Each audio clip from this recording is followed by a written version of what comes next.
Hello, hello, hello. Hello, Jerome. Hello, and Olivia. Hello, the closer CEO. Grizzly. Spooky fish. Hello, hello. I'm sure, I'm positive, in fact, y'all will hear the fly sooner rather than later. Okay? Sooner rather than later. Your lighting is bright. Yeah, it is pretty sunny. It is pretty sunny right now. Did y'all hear it? That was the fly. Can we have you killing the fly in your room? No, my aim's not good. That good. It's just not that good. How big is the fly? It is big. It is fat. It is the fattest fly I've ever seen. Maybe the cat will get it. No, she chases it sometimes, but it's her friend. Please don't shame the fly. You're putting words in my mouth, okay? All I said was the fly's fat. That's just a description. I didn't put any shame behind that words. Alright. You did that. You assumed shame in the word fat. Is it green? No, it's just black. You did the hand motions? Yeah, to describe fat? That's what it means. You still put shame in the description, okay? Yeah, there's definitely no shame in being fat, especially if you're a fly. It just means that you're, like, genetically superior. Y'all have got to be able to hear that, right? Y'all have got to be able to hear that. Hello, Olive. Hello.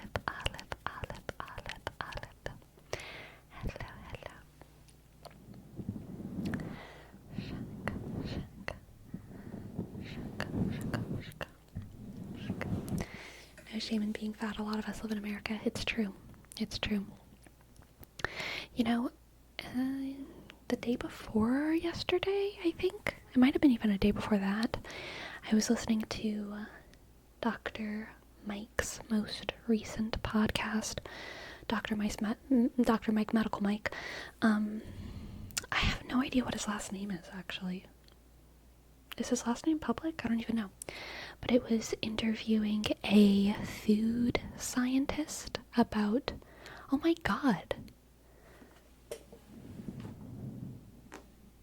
another fly, but a small one. It looked almost like a fruit fly. Suspicious. It was on my computer screen. I left my door open today for too long, and so I think a lot of bugs got in, unfortunately. Do you want to come on my chair, Gracie? She's stalking around the chair. Varhovsky is the medical mic. Okay. He was interviewing a food scientist. Hi, girl. And I actually loved her so much. She was so sweet. Because she did a phenomenal job of talking about the problems of the food industry in the United States while also celebrating food and not shaming food or shaming eating or cultural practices around food. And she struck that balance with like so much kind of grace and cute old lady charisma. It just made me happy. I felt like she talked about everything very well. It was clear that she was practiced and that she had a very thorough philosophy around food. I appreciated it. Hello, Freddy with an EI. Welcome in. Hope you're having a good day. I'm doing great.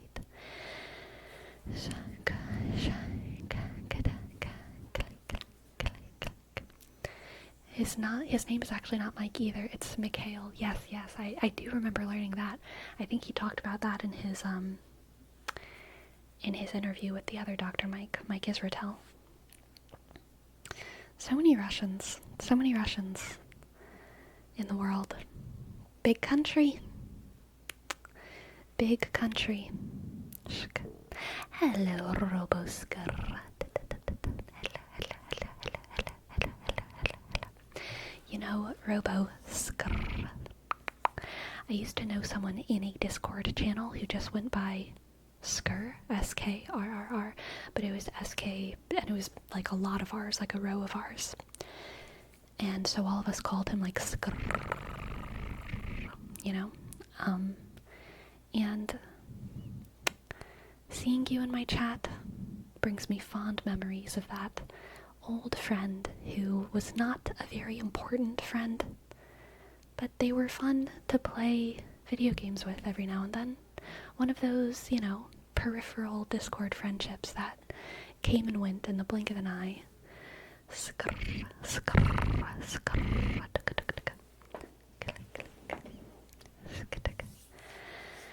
A common trope with Earth in the past few hundred years is there's a lot of Russians. It's so true.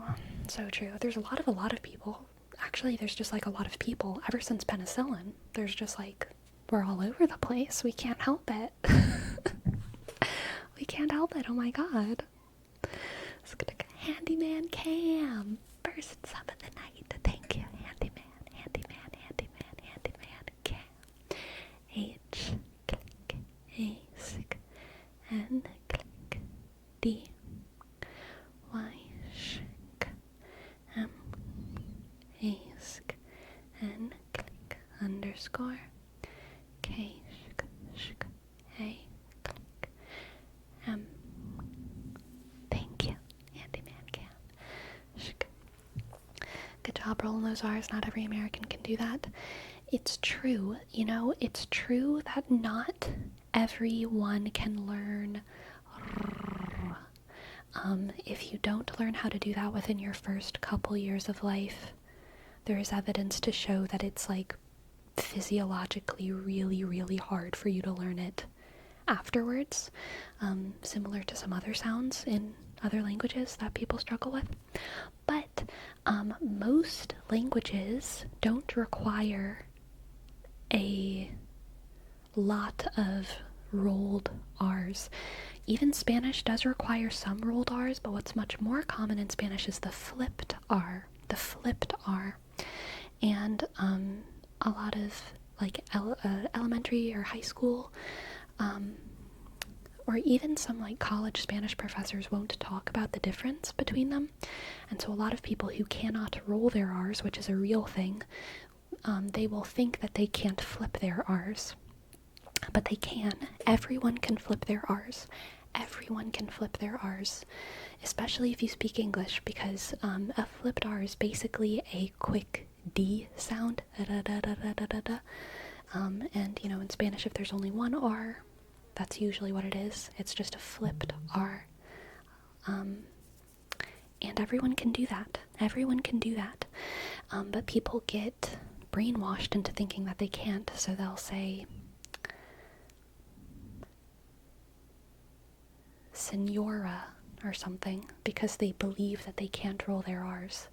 But everyone can say Senora. It's just a D. It's really just a quick, light D. Senora, senora. And everyone can do that. Everyone can do that. Click, click, click,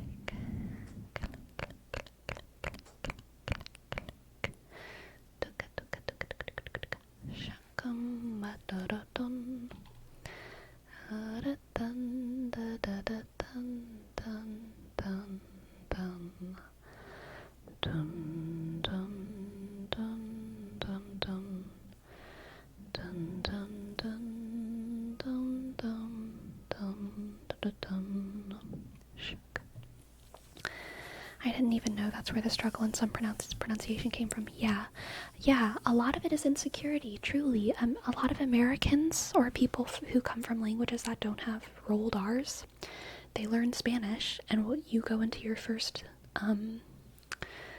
Spanish class, and your Spanish teacher says in Spanish people roll their R's, which is true for some Spanish words. If there's an R at the front of the word, or if there's two R's in a row, that's more of a r sound.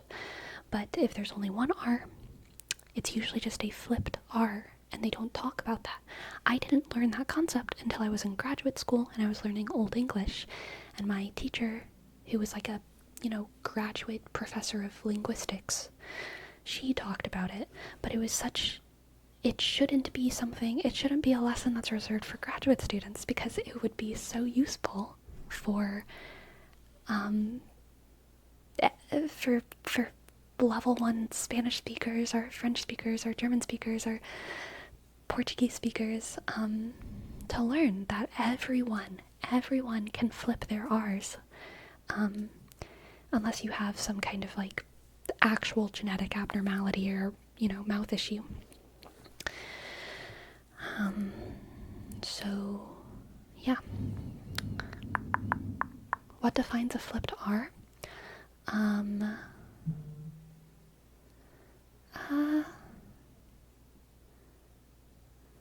actually don't know how to define it. I only know how to say it. It's like one sound.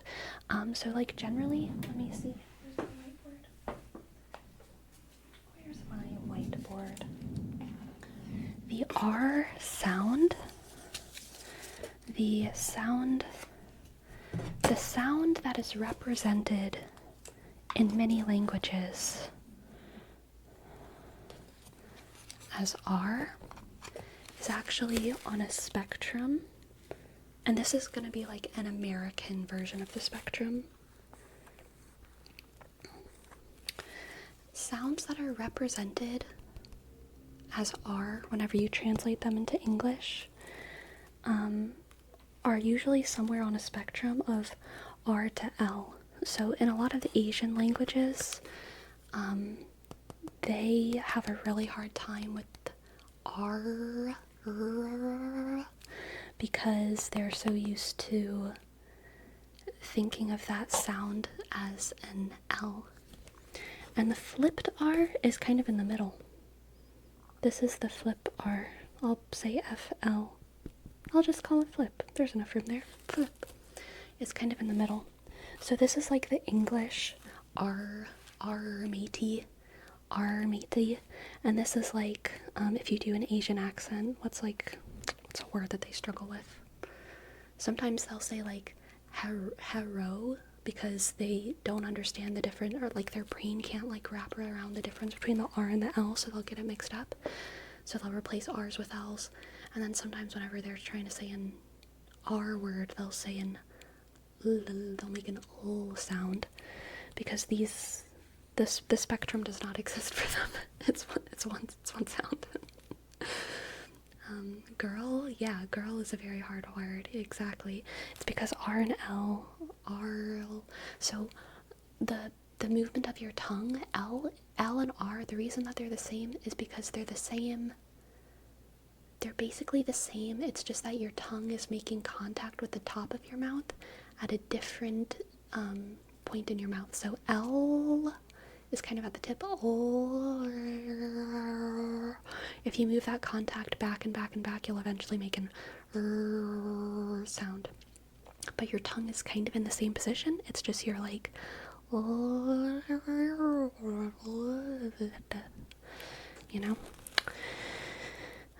maybe the flip isn't in the middle. Maybe the flip is more like the tip. Maybe the flipped R is more like over here. Maybe that's more. Maybe it's more like that. Yeah, that tracks. When I worked in a Chinese restaurant, my manager had a really hard time learning the word Lazarus. So yeah, that makes sense. Flip the tip. Exactly. Exactly, Hagen. But I don't know how to define the flipped R. I just know how to make the sound. Let's see what Perplexity says, though. What is the flipped R? Flipped R, flipped R, flipped R. What is a flipped R? A flipped R, also known as a tap or a flap, is a consonant sound represented in the International Phonetic Alphabet by the symbol. It looks like a mini R. Here are the key points about the flipped R. The IPA symbol represents dental, alveolar, and post-alveolar flaps or taps. The sound is different from the typical English R sound, which is represented by the IPA symbol, an upside-down version of the lowercase r. The flipped R is produced by quickly tapping the tongue against the alveolar ridge, the ridge behind the upper teeth. Ra, ra, ra, ra, ra, ra. Shk. It's similar to the D sound in words like ladder or butter. True. Ladder, butter, senora. Same thing. The flipped R is common in many languages, including Spanish, Italian, and some varieties of English. It is distinct from the trilled R or rolled R, which is produced by vibrating the tongue tip against the alveolar ridge and is common in languages like Spanish. There you go. There you go. There you go. There you go. On the cot merger, I literally can't tell the difference. Interesting. I worked as a grocery store stalker in Illinois, and my coworkers made fun of me because they said it sounded like I was saying stalker. Cot, stalk. Yeah, I was like, those words sound exactly the same. Interesting.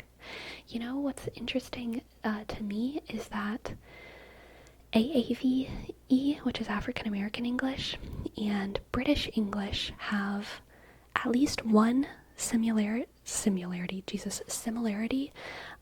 when it comes to words like when it comes to words like heel and feel and keel.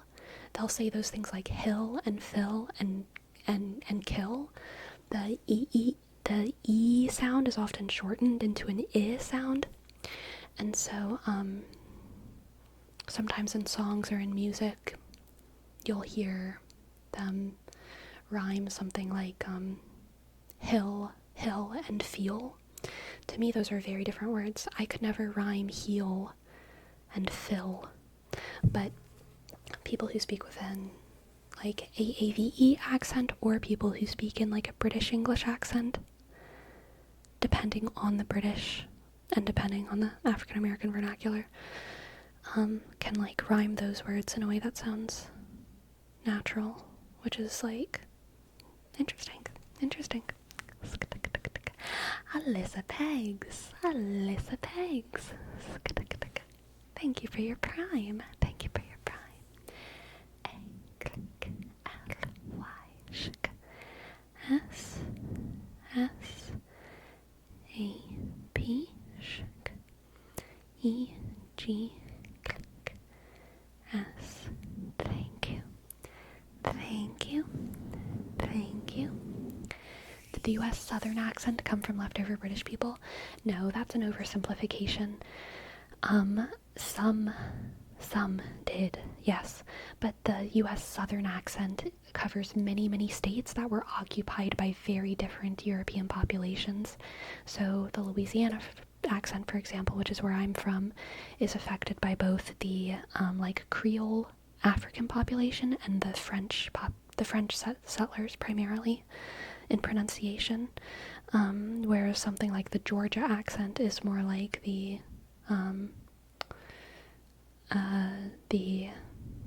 mixture of the African accents and the English accents, but those are both Southern, but they have very different accents. A Georgia accent is very different from a Louisiana accent. It's also very different from Texas. I don't really know where Texas got its accent from. But they did, the US accents did come from whoever was there, yes.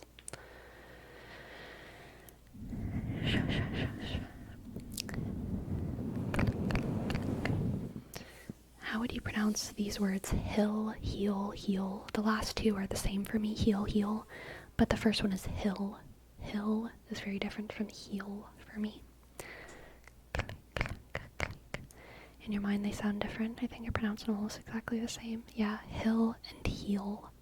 Fill, feel, kill, keel, bill, beel, will, wheel, rill, reel, till, teal.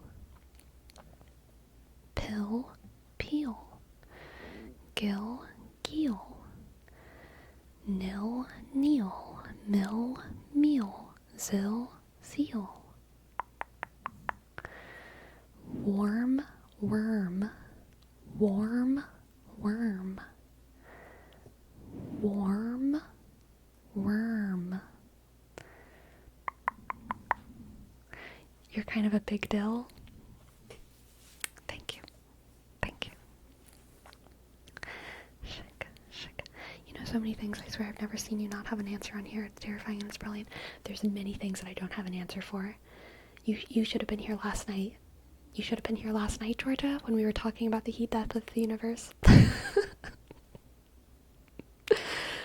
Oh God, did I not have the answers?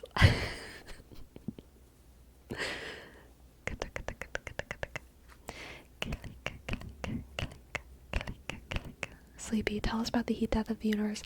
Apparently, the heat death of the universe refers to when there's no more heat, not when the heat is so hot that it heats everything up until it dies. Apparently, the heat death of the universe is when there's no heat left.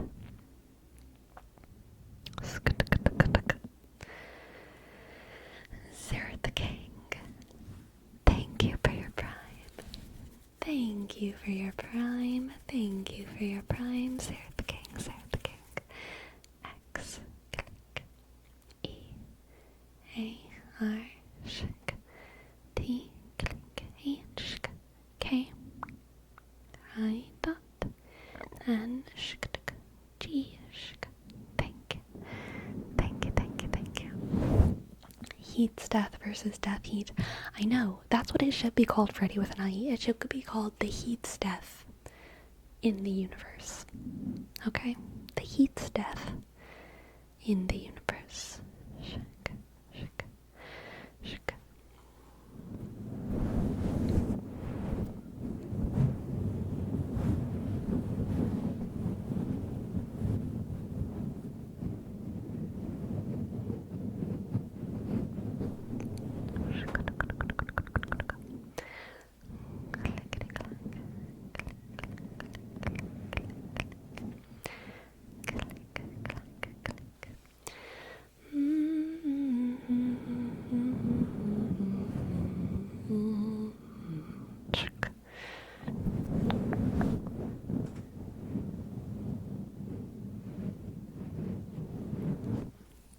Would you rather have heat death or death heat? Would I rather die from the hot or the cold? I would rather die from the cold. I would rather die from the cold than the heat. For sure. Shik, shik. Sleepy, what about school and skull? I also pronounce them the same. School rhymes with fool, rhymes with spool, rhymes with rule, and skull rhymes with gull, and dull, and mull, and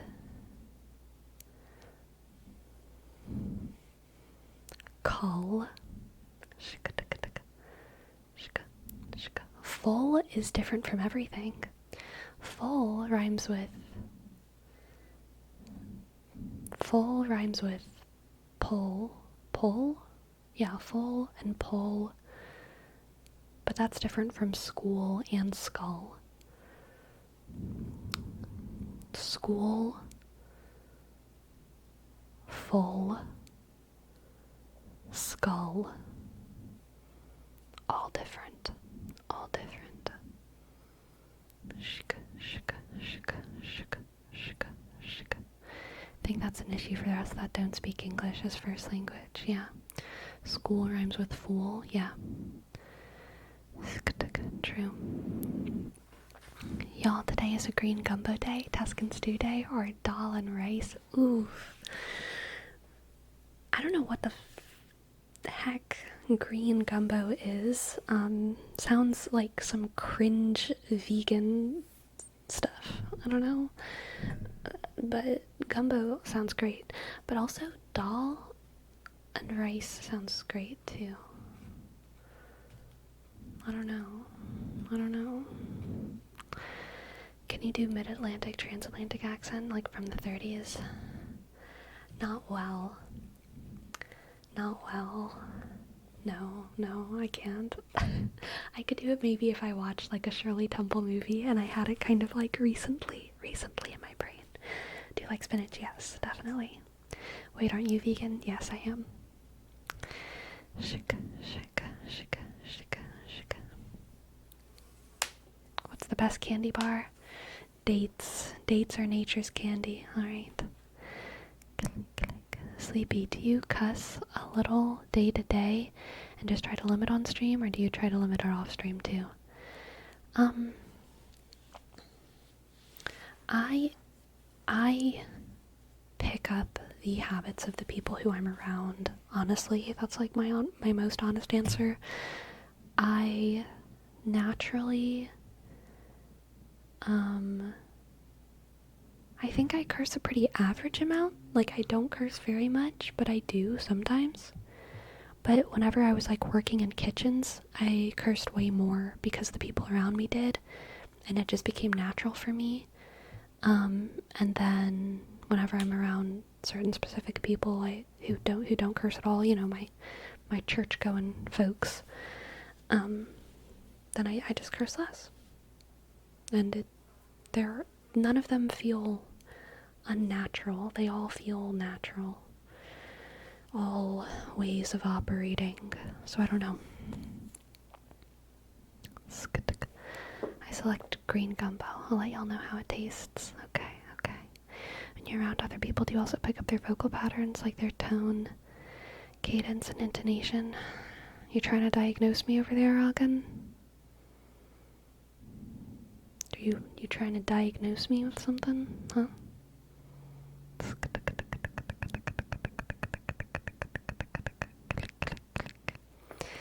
I know your games. I know.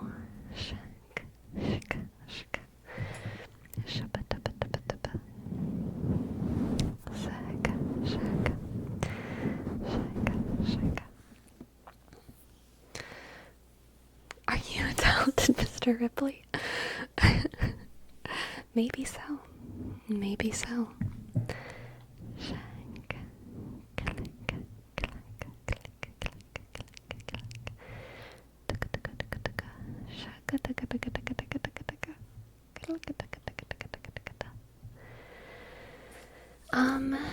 I think when it comes to like whether or not I pick up vocal habits from other people, I don't know. I feel like sometimes I do and sometimes I don't.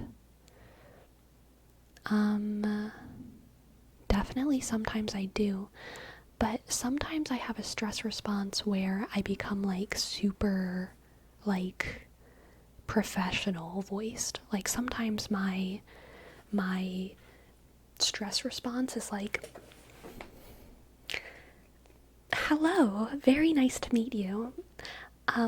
What would you like to do today? I turn into like a, I don't know, like video game Barbie voice.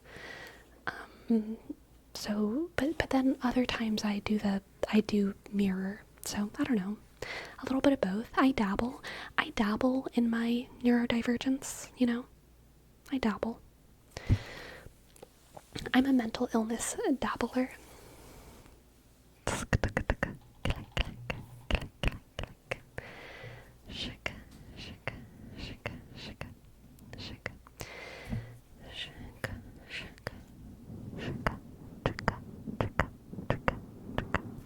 Have a lot of experience with Barbie video games, do you? Look, I played those Barbie video games when I was a little kid, alright?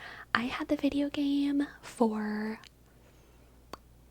some like Barbie and Stacy games on CD-ROM, okay? CD-ROM video games. And then I had some of the old Barbie movies, the old Barbie DVDs had special features that were games. I remember the special features for the Barbie Rapunzel movie. You could like dress her up and stuff, which was like super fun. Yeah. The Barbie DVDs, special features, like, went pretty hard, okay? They went pretty hard. Clink, clink, clink. They don't make them like they used to. Absolutely. Do you have a favorite Barbie? I don't have a favorite, like, toy Barbie, but favorite Barbie movie? My favorite old Barbie movie, probably either Rapunzel or Swan Lake. It's probably Rapunzel. I think I watched the Rapunzel Barbie movie the most. But I really liked Swan Lake as well, because I liked the music. Princess and the Pauper was so good too. I loved Princess and the Pauper. So all of those three Barbie movies were my favorite ones. The music in Princess and the Pauper Barbie was amazing. The song, I think it's called I'm Just Like You. Or I don't know if that's actually what it's called, but it is such a banger, okay? It is such a banger, that song. I'm just like you, you're just like me. It's something anyone can see. Oh my god, it's such a good song. It's such a good duet. What I would give to sing that song with another girl, okay? I just want those harmonies in my... I just want to harmonize with someone desperately.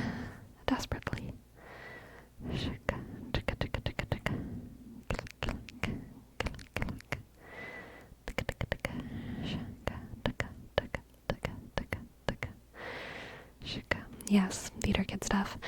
So many of my, like, theater kid fantasies just involved around, like, oh, I wish I could harmonize with someone.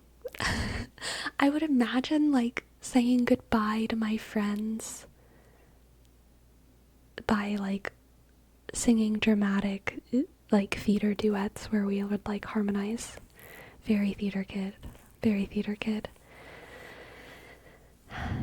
My biggest regret in high school was not doing any theater. I didn't do theater in high school. My high school didn't have a theater program. I did all of my theater in the summers. So you don't have to do theater in high school to be a theater kid, okay? You don't. I have nude. Thank you so much for your sub. Thank you.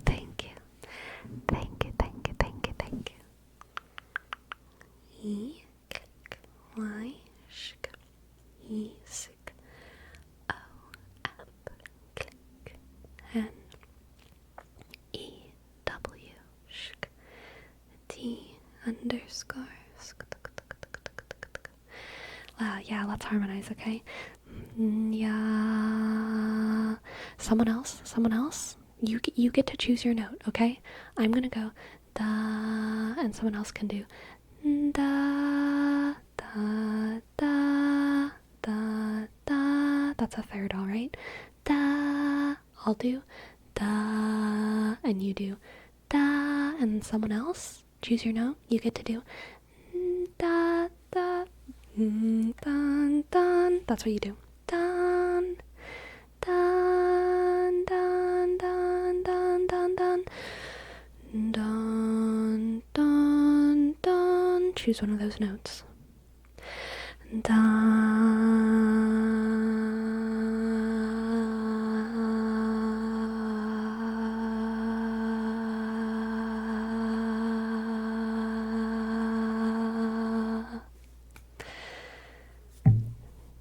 Beautiful.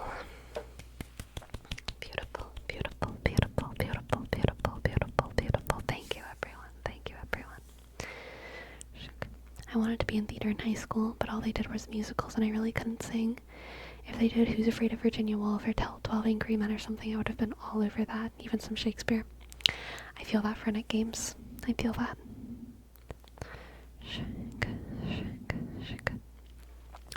World's first 300-person acapella. I don't know. Eric Whitaker has done some wild online choir stuff. He might have had a 300-person choir, digital choir. Click, click, click, click.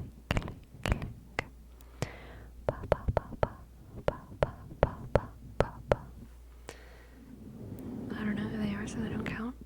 Look up Eric Whitaker.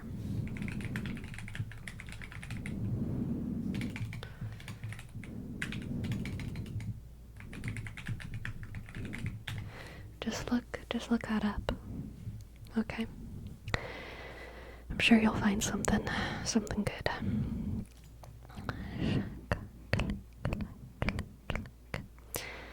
I have much too awful stage fright to be on stage ever, unless I'm just in the chorus. I physically cannot be in the center of attention. I like being on stage.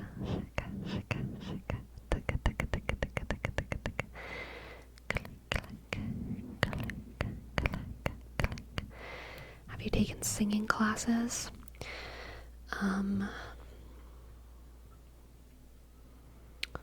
Kind of. I've never taken a singing class, but I've taken acting singing classes. I've taken classes for how to act when you have a song and you're not a singer, basically. So I've taken voice for actors, which is not at all singing, but it's called voice class for actors. And then I've taken a class called Acting the Song, which is literally for actors who don't know how to sing. And it's about how to get away with it, you know?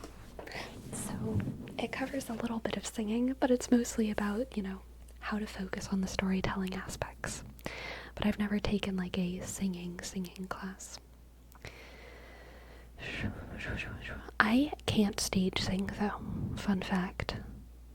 This volume is the only volume I can sing at. When I try to sing loud, I start to cry. So I don't. Did you join the class because you didn't think you could sing? I joined the class because I can't theater sing. Why so? I don't know.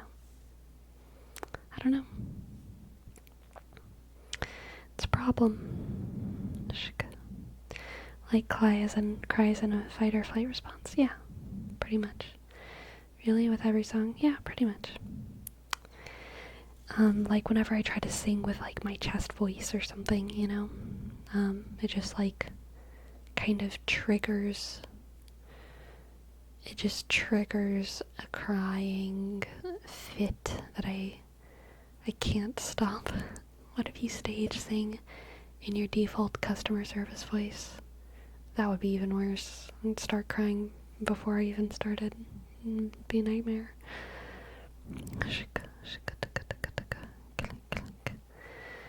I once auditioned for a thing, but I didn't really know what I was doing, and since my first and last name are A, I had to go first, and I wasn't prepared, and I cried. It was not fun. Oh, I'm so sorry, Ace. I'm so sorry. Are you a Chapel Roan fan? Yes, definitely. I do love Chapel.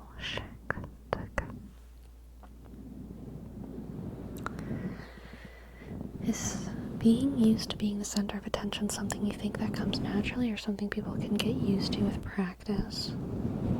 I think it's both, yeah. I think people can definitely get used to it. I did not grow up being the center of attention. I was a theater kid, but for a long time I was just like a background theater person. And also, I didn't do theater in school. No one in school knew I was a theater kid. I was a sleeper theater kid because my school didn't have a theater program. So I did theater during the summers. And at school, I was a quiet kid. I was a quiet, shy kid.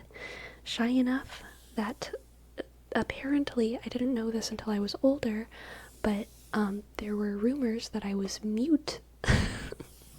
I wasn't, but apparently some people thought I was. So I was definitely not like a center of attention kid. But I always had my moments of like wanting to of wanting to play pretend. Like, whenever I was young, I played pretend outside by myself with a stick.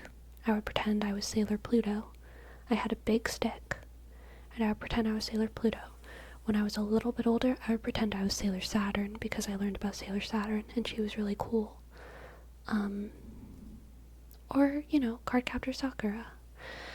And I would just be by myself in the backyard playing with a stick, and that was all I needed. Okay? I didn't need an audience. I didn't want an audience. I was playing with my stick in the yard. I didn't start doing speaking roles in theater until I was like 9 years old. I fell in love with it. I really liked it. But again, I didn't tell anyone at school that that's what I was doing. It was something that I only did during the summers. I was very lucky to have a director in the small town that I formed a good relationship with, so they would let my parents know when they needed a child for a show that they were putting on, and then I would audition, and I would often get the roles. And then like summer theater was my escape, and I loved it.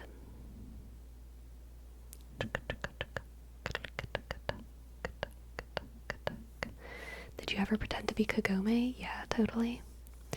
Were most of your auditions successful? Yeah, until college, all of my auditions were successful, and in college, one could argue that all of my auditions were successful. In college, I was auditioning for multiple shows at once, because I was auditioning for an entire season at once, and I never didn't get cast. There would just be sometimes, like, specific shows that I didn't get a call back for, but I was always cast in something, and so I was pretty happy with that. How many shows were there in a season? At least 3, but like up to 5.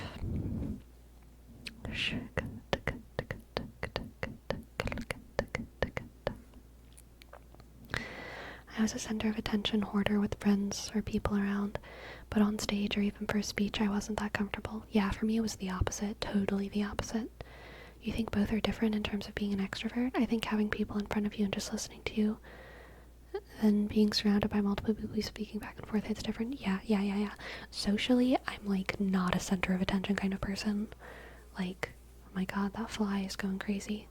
Like, parties are in school or like just like around, I don't know, around town. I'm like not, no, I'm more quiet for sure. But I love giving speeches. I love giving presentations. I love being on stage. I love performing.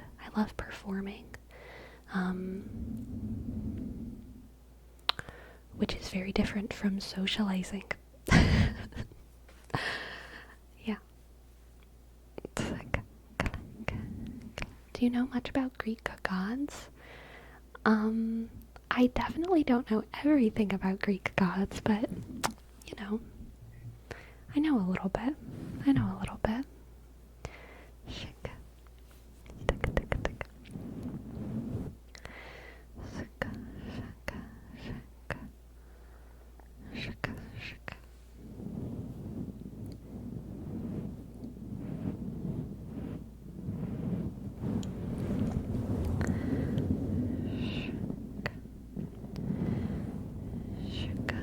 What makes you think it's different for you?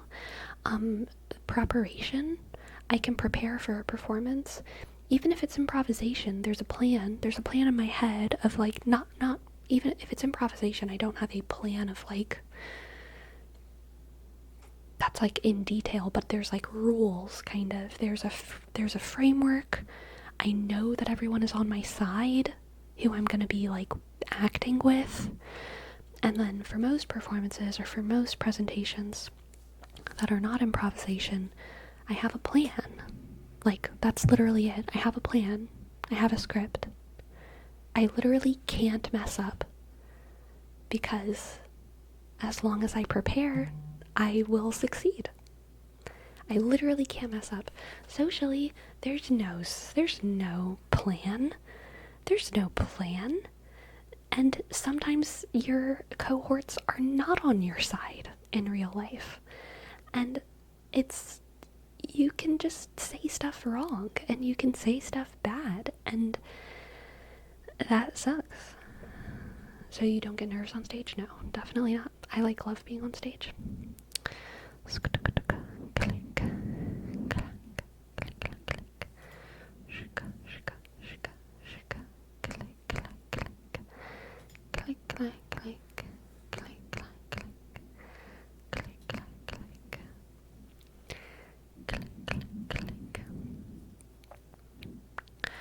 Do you still have interest in performing theater shows today, or has that ship sailed? I definitely still have interest, but I think it's too much of a time investment for me. I don't have time. Whenever you're in a show, it's rehearsal 5 days a week for at least 4 to 6 hours. And that's the normal weeks. Tech week, it's gonna be, 8-hour rehearsals every day of the week. And it's unpaid. So I feel like I just don't have time. I don't have time for that. But do I still have interest?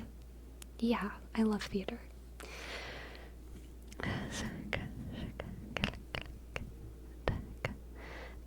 Social situations, I don't think someone's ever messed up in front of me, but I've definitely messed up in front of others. Yeah.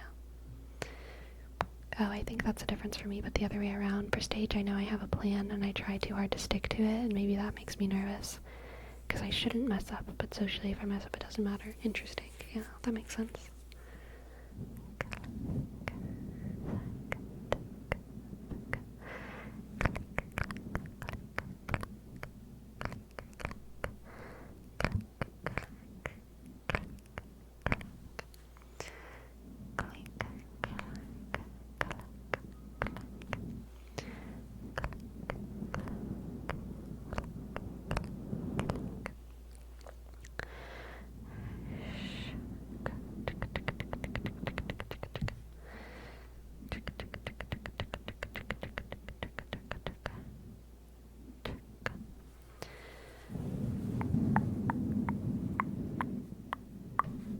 Hello, JP McClendon.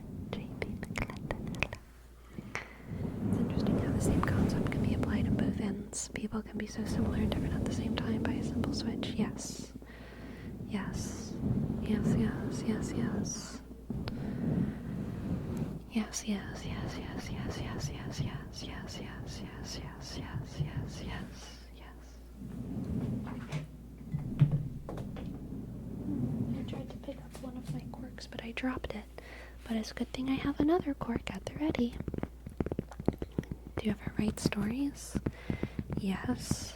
Rarely, though. But yes.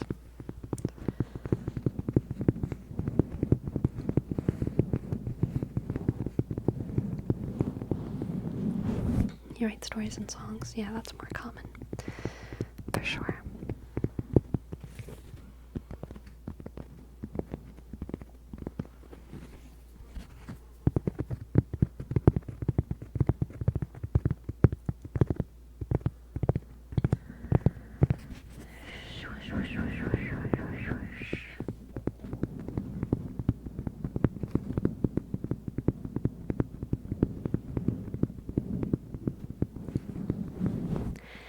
Everything that anyone does is inspired by life.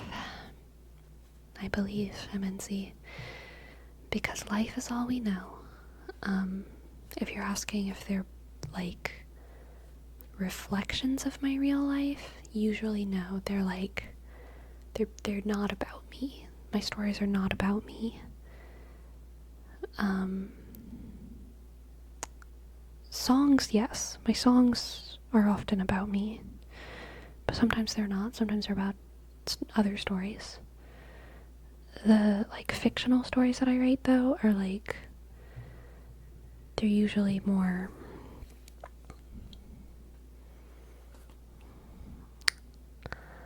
symbolic, I would say. In social situations, do you usually say what's on your mind, or do you take time to think about it beforehand? I feel like I spend way too much time thinking I usually say what's on my mind, I think, but sometimes I regret it. But that's like if I'm having a conversation with someone. I don't know. I don't like easily start a conversation. But once I'm in a conversation with someone, it's usually smooth sailing from there. But like beginning a social interaction is like not my strong suit. But I'm kind of okay with that, cuz like I don't go out. I don't leave the house cuz I want to have social interactions. I'll leave the house cuz I want to like just go out, just like I just want to leave the house. I want to watch other people's social interactions, and I want to browse the shops, and I want to touch the grass and see the bunnies. People watching is fun. Yes. Yes, yes, yes.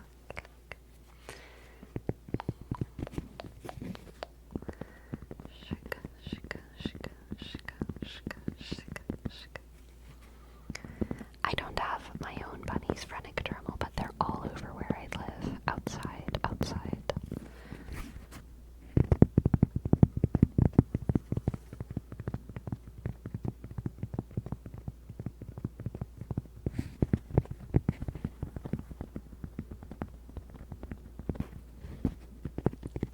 New PoE league tomorrow? I don't know what PoE means. New PoE? New Path of Exile. That's a video game I don't play. I thought you were asking a question about League of Legends, but I don't know what that is. Similar gameplay to Diablo. I also don't play Diablo.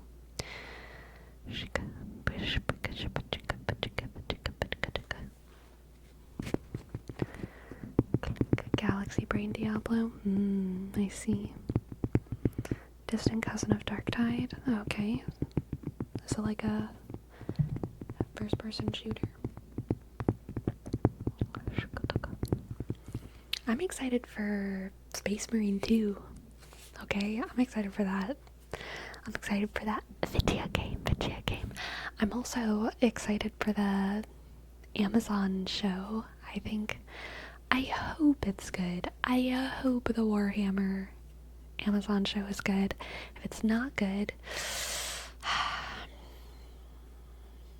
will be disappointed.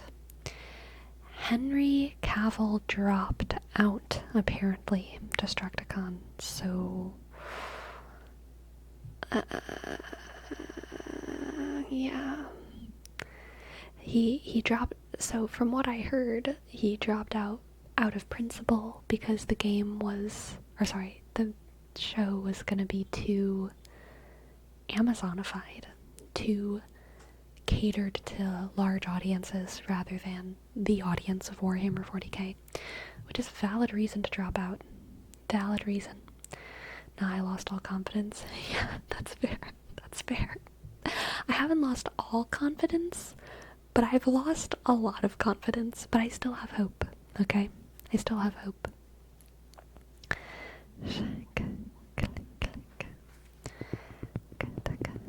Are there trailers out? I think there's maybe teasers, but I don't think there's trailers, as far as I know. Sounds like the PR answer to they don't understand why people like Warhammer. Well, no, I mean, I would say it's different from that. I think probably the Amazon executives know who likes Warhammer, and they want more people to like Warhammer. That's the problem. So they have made changes or encouraged Games Workshop to make changes so that it is so that it can be enjoyed by larger audiences, which I think is unfortunate because I think it's okay for niche franchises to be made for niche audiences. no matter who that audience is. I don't think there's a wrong audience to have. And yeah.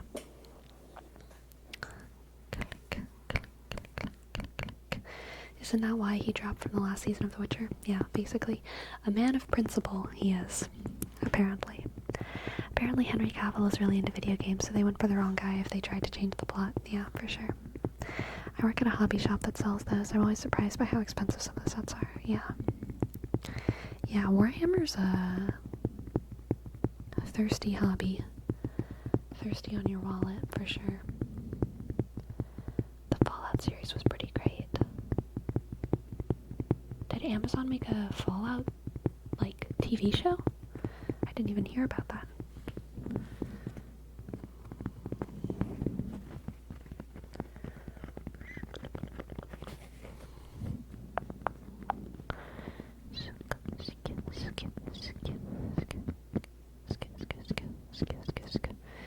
Is Warhammer the one where you have to paint your pieces? Yeah. I recently discovered mini agnostic wargaming. I don't know what that is. I found it a great excuse to get my old Legos out. Interesting. Interesting.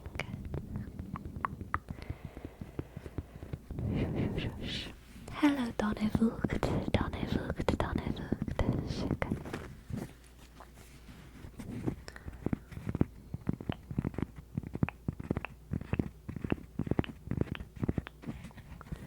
Having a niche audience probably can't afford having an actor like Henry Cavill. Henry Cavill wasn't in it. He didn't drop out because he wasn't going to get paid enough. He dropped out because they disrespected the lore. Henry Cavill apparently was so excited to do Warhammer 40k. The issue was not that he wasn't going to be paid enough money. The issue was that, like, Henry Cavill is the audience for 40k. Henry Cavill is the niche audience of 40k. And he wanted to be part of a show that reflected the franchise that he, really, really loved. So, yeah. I don't think that was the issue at all.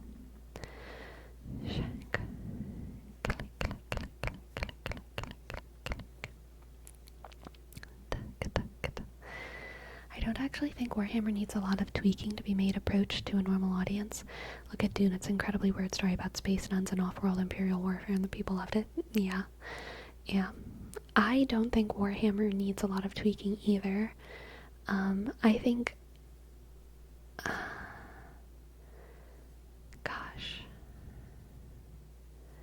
I think that good stories are accessible to everyone, and the universe of Warhammer is so interesting, and there are so many good stories in the universe of Warhammer, but because it hasn't been exposed to large audiences, that's why the audience is niche. The audience isn't niche because there's not enough of X, Y, or Z in the story. It's just like an exposure issue, but Amazon doesn't understand that. Big corporations don't understand that. They just think like, oh, to make this more accessible, we need to have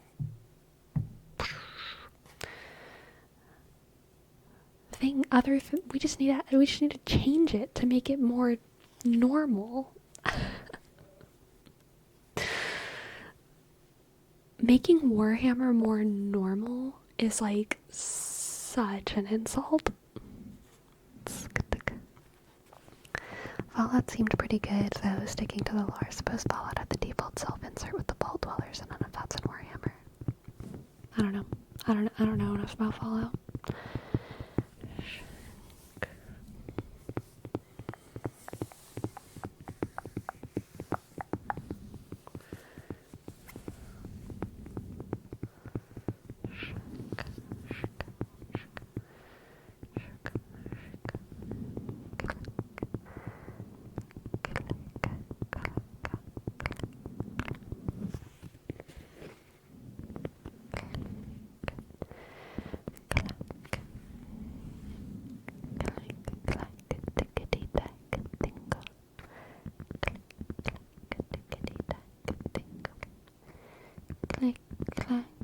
tickety tack tingle. Click clack tickety tack tingle. Click clack tickety tack tingle. Click clack tickety tack tingle. How does one make 40k approachable to a larger audience? Well, I mean, if we really want to get into it, what they did was pressure. What's the company called? I just said it and I just forgot it. Games Workshop. It seems like they applied pressure to Games Workshop to kind of retcon some of the lore so that there's women space marines now. So the thing that they tried to do was add more female representation, which is a very lame solution to a problem that didn't really exist. Yeah. Aren't there whole female-led factions in Warhammer? Yes. First of all, yes.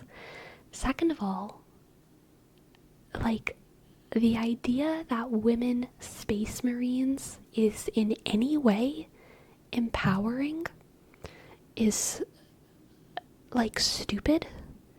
Because space marines are brutalized, brainwashed war machines who undergo a physical transformation that would turn any woman into what is effectively also indiscernible from a man. Like, they make you... No woman space marine would look like a woman, basically. They would look like a man, and they would be a man, and they would be castrated or infertile in the same way that the male space marines are infertile. It makes no sense. It just makes no sense. For many reasons. And that is a problem. But they're the heroes, Sleepy. They're the big, strong, cool guys. The idea that the Space Marines are the big, strong, cool guys is the Imperium's propaganda. And part of enjoying Warhammer is enjoying the horror. Is enjoying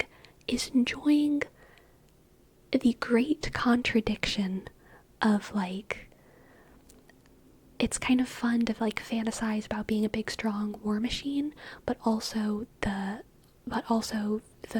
conflict of, like, these are not real heroes. These are brainwashed war machines for a corrupt empire who completely lose their sense of self, who are torn from their families, who kill other humans, who, like, they're monsters. They're monsters with a great aesthetic, and they're fun to LARP as. That's what a Space Marine is. When you play a Space Marine, you're not playing a hero. You're playing someone who has. You're playing someone who looks like a hero and thinks they're a hero. You're playing someone who the Empire believes is a hero, and you're playing someone who you, as the audience, know is a broken human. And that's, like, part of the conflict. That's part of the Verfremstung effect. Alright? That's part of the Verfremstung effect. And we get to enjoy it. Okay? Sinjobe. Thank you for gifting us up. Thank you. Welcome in. S-I.N-C-H, click. O-B, click. E, thank you. Sinjobe, Sinjobe, Sinjobe, Sinjobe.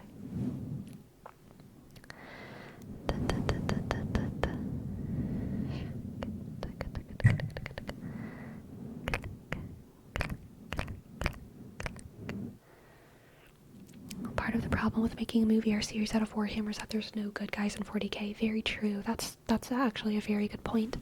It's just multiple factions and life beings trying to dominate. That is actually a fantastic point. Snarf, snarf, snarf. I like your name. Yeah, I imagine that would be hard. Click.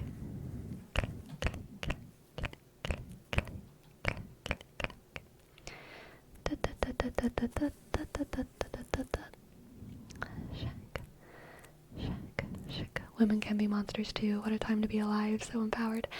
Yeah, I mean, it's like, it's such a, the idea that female space marines existing is more inclusive and empowering is such a point of view of like someone who isn't familiar with the game. It's such a point of view of Amazon, the corporation.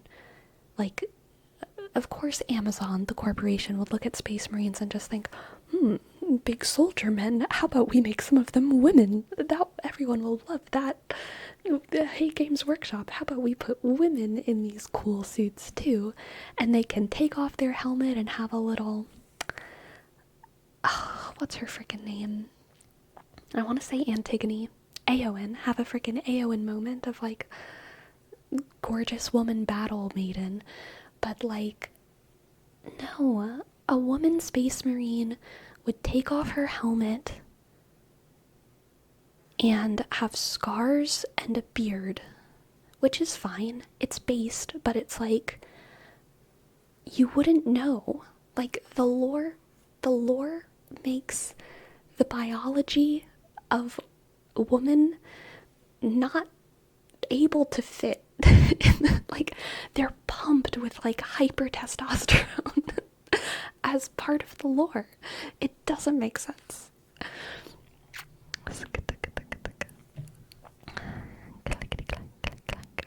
You will be pigeonholed into making someone the good guy for a TV show, which, yeah, for a show or movie, which completely misses the point of grimdark atmosphere. Yeah. Just as long as they wear shorts and a tight vest with bare arms and have random stuff looked up. Yeah. Yeah, Battle Sisters are cool. The Sisters of Silence are cool. There's so many, like, if they want to show empowered battle maidens, Sisters of Silence and the Battle Sisters, yes, absolutely. If they want to brutalize women with the Space Marine arc, then that would also be very 40k. And like, if they wanted to make female Space Marines as an opportunity to like dramatically brutalize women to show the horrors of war, then I would be about that. That would be like, okay, yeah, that makes a point. War is brutal. The Imperium is brutal. We brutalize men in this franchise. Let's brutalize women too. I would be fine with that. But that's not the point. They're doing it because they're trying to be progressive. And I am progressive, but this choice does not reflect progressive values. This choice reflects an idiotic corporate gesture that means nothing.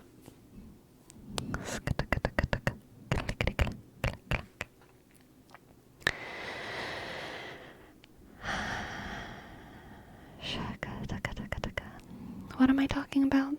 Yeah, you could technically do stories in the 40k universe that shows the humanity of individuals. Yeah. Hello, it's 3 a.m. Welcome in, welcome in. Yes, Sinjobe. I'd love to give you a tarot reading. Wait, you're telling me that a TV show would portray graphic violence and sexual violence towards women for no discernible reason? I mean, like, that would be very 40k, alright? because they do that to men in 40k all the time. It's an extremely brutal universe, full of just brutalization of bodies, all bodies.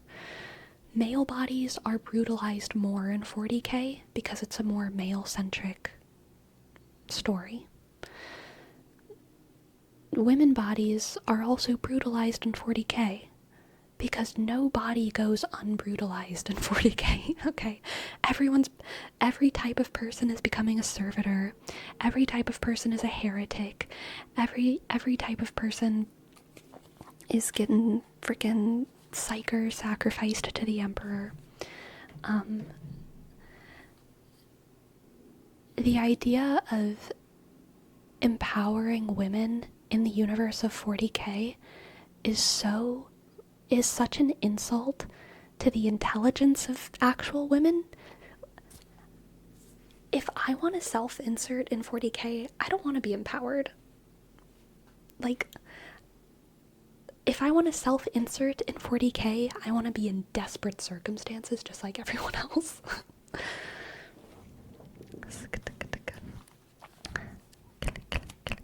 40k, exactly, Sinchobe. I just dropped cards for you.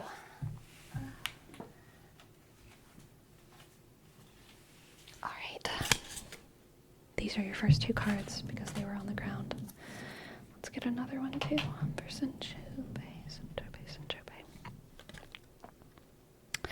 We have the Seven of Pentacles, the Empress, the Empress, the Empress, the Empress, and the Four of Cups, the Four of Cups, the Four of Cups, Seven of Pentacles, the Empress, and the Four of Cups.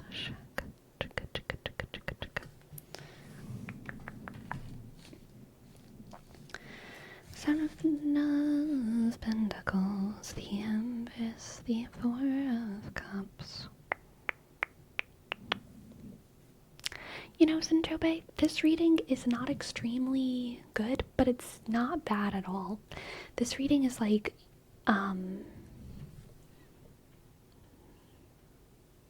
satisfaction.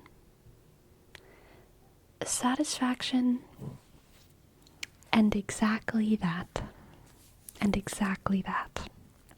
Satisfaction after a long phase of working, getting the results that you tried really hard to get, and maybe those results resulting in you going through a little bit of a slump of, what do I do now?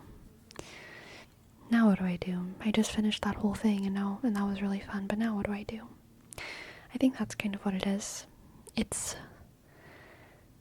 the aftermath of success, the struggle of the aftermath of success. Bilbo vibes. Bilbo. Of like getting home and not knowing what to do with himself anymore because he finished and he was successful. Let's get Oracle card. Clickety click.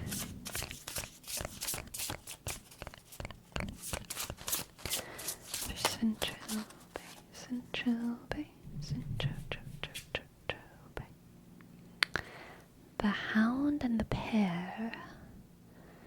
Loyalty.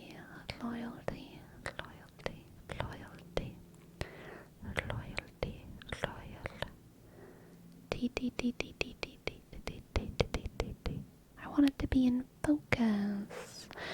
Focus. Hey, focus. Sinchobe, focus.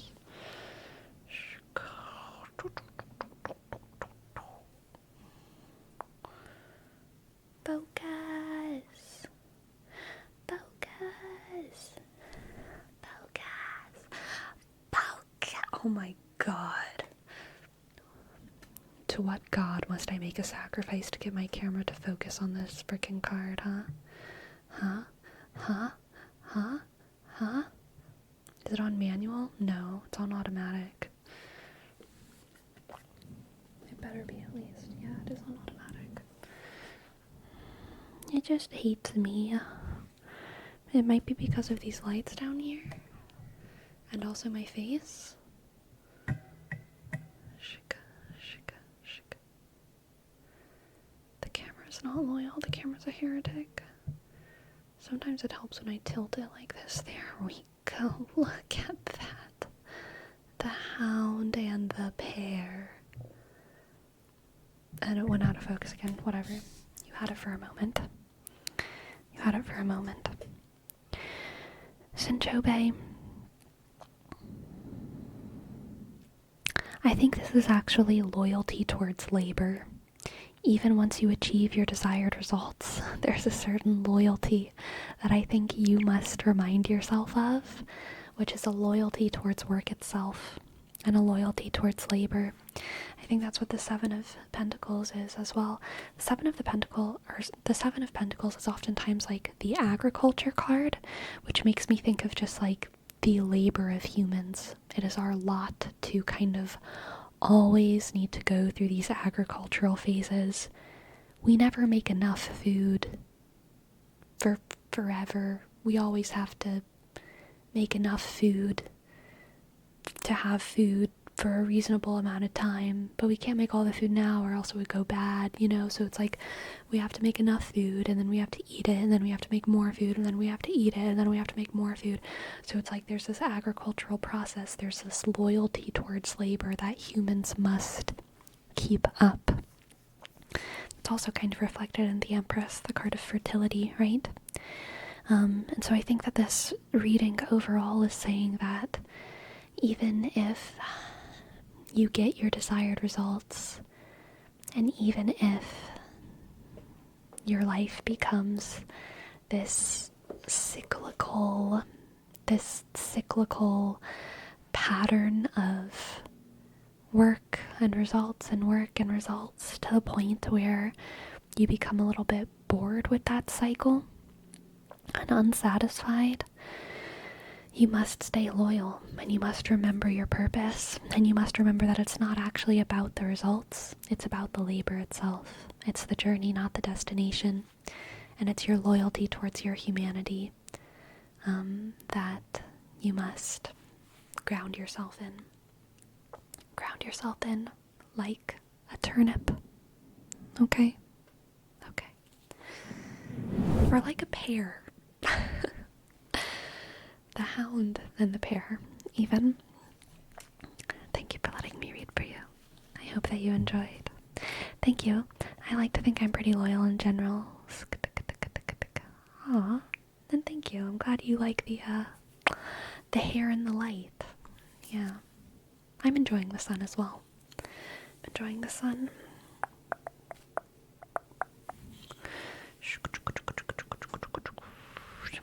My hair's a little frizzy today. I need to wash it. It's been a couple days.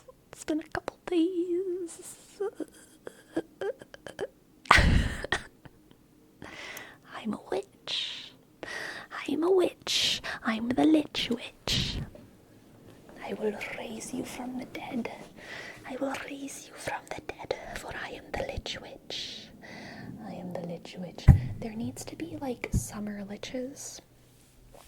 I feel like all of the liches are like winter things, which makes sense because like bodies are preserved in ice. I get it, like whatever. But I want like a summer lich army. Like, I don't know, maybe they were like fossilized in like rivers or something. Like little summer Amazonian rivers or something. The Lich Witch. There needs to be more femme liches. The Amazonian Lich Witch femmes. Okay, that's what I want. I want an Amazonian feminine army of liches, and they need to be like jungle coded or tropic coded or something. Like really buff witches. Yeah.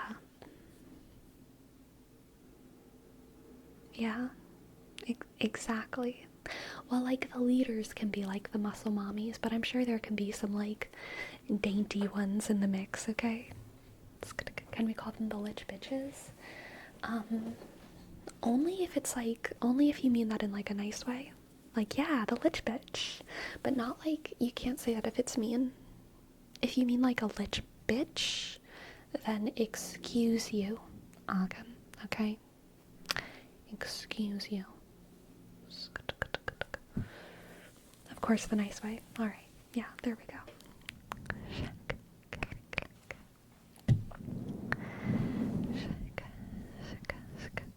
Can they have the Necronomicon? Oh my god. Necronomicon?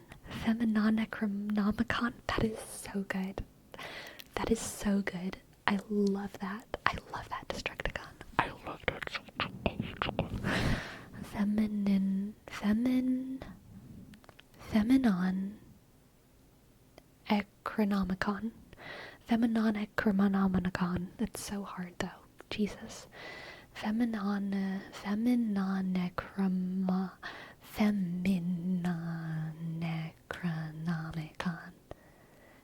Necronomicon. Necronomicon. Necronomicon.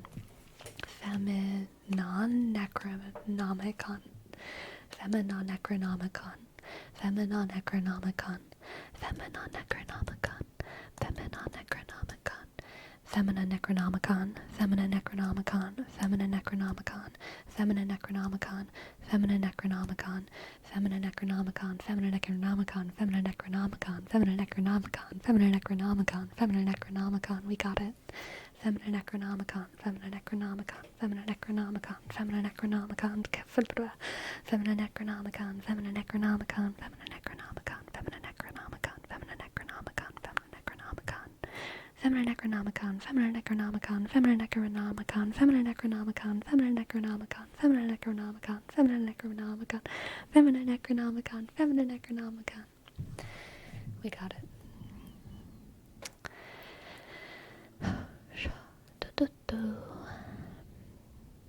Now say toy boat. I can't even say it once. Toy boat, toy boat, toy boat, toy boat, toy boat, toy boat, toy boat, toy boat, toy boat, toy boat. Thank you, Retro Ninja. Thank you. Sleepy, you should make a video where you just say that over and over again for 20 minutes and don't explain it at all.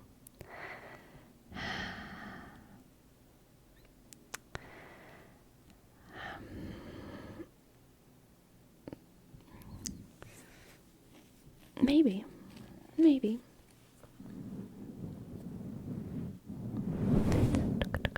With the Lich Cranes, I don't think I could make a video of that for 20 minutes. I'd get too bored.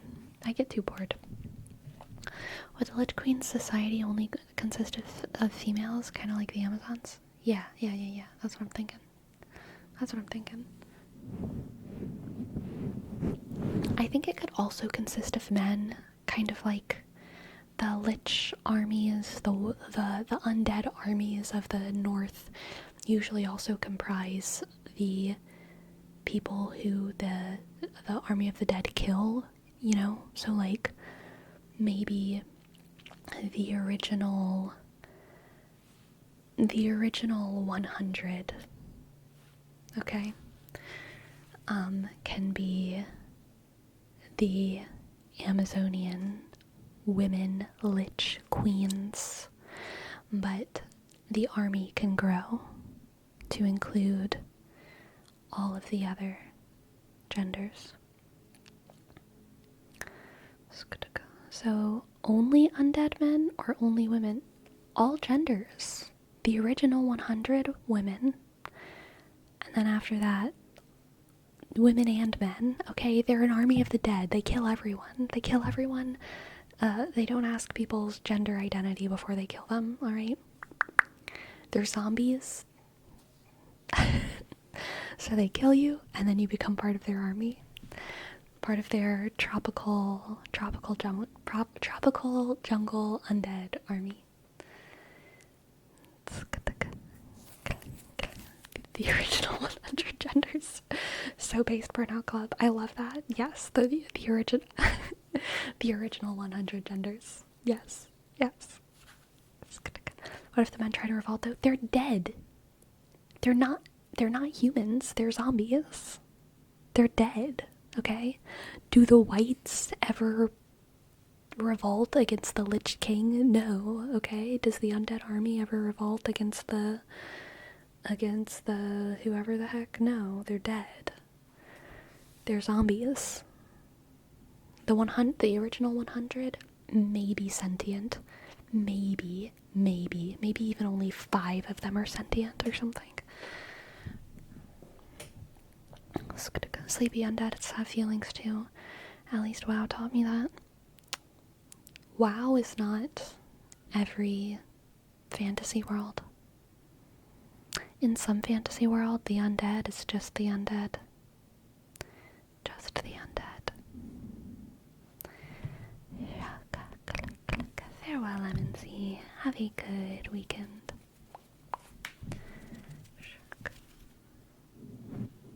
Vampires do have feelings, yes, almost definitely.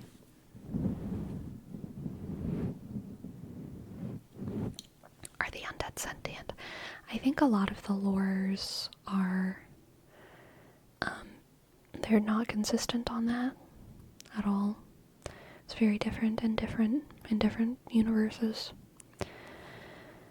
I usually no, but I mean, yeah, every now and then there's a story where, like, the zombies are sentient. Yeah, definitely sometimes. But I mean, usually zombies are just, like, bodies that keep moving, and all they feel is hunger due to some parasite or some virus that kind of takes over their shell after they die. But every now and then, the zombie virus is something that you can contract while you're alive. In which case, yeah, you're sentient, and you're just like, you just all of a sudden have these virus urges to, like, eat brains or to scratch people and infect them. And it like progresses over time. Or sometimes the undead are like, zombies are like, you know, actually like dead for a long time, 100 years, 200 years, 5 years, whatever. And then they're raised up. And also there's, you know, varying different universes when it comes to their sentience with that kind of setup, where, like, sometimes they retain their memories and their sense of identity and their sentience, and sometimes they just become a thrall, an empty shell. Hello, Neatrix. Sketchy. Have you seen Shaun of the Dead? No. Will your empire play Zombie Jamboree over the speakers 24/7? I don't know what that is, I'm so sorry.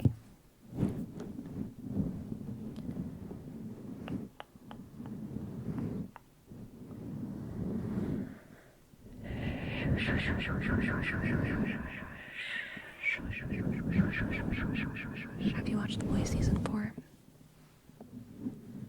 No.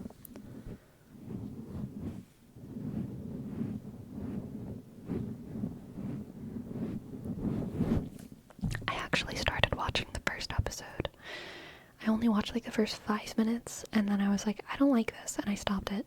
But I acknowledge that wasn't a long enough test, and I should probably wait until I'm in like a better mood or something and try to watch it.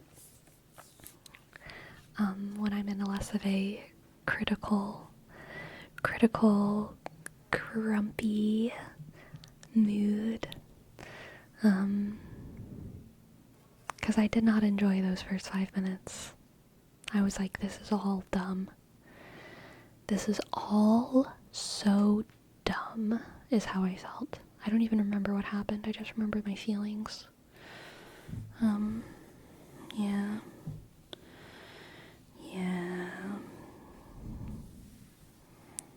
Did you watch the previous seasons? Yes. I was thinking of watching them, but with how bad people are saying 4 is, I don't know if the other ones are bad too. Are people saying it's bad? If people are saying it's bad, I'm not going to watch it then. I have other things to watch. I have YouTube to watch. Thank you very much. I have YouTube to watch. I have Patrick's ASMR to watch. I have Unnatural Vegan to watch. I have 2 different Dr. Mikes and 2 different Dr. K's to watch, okay? I'm overwhelmed with all of the doctors, and I have to watch all of them, or else I'll die.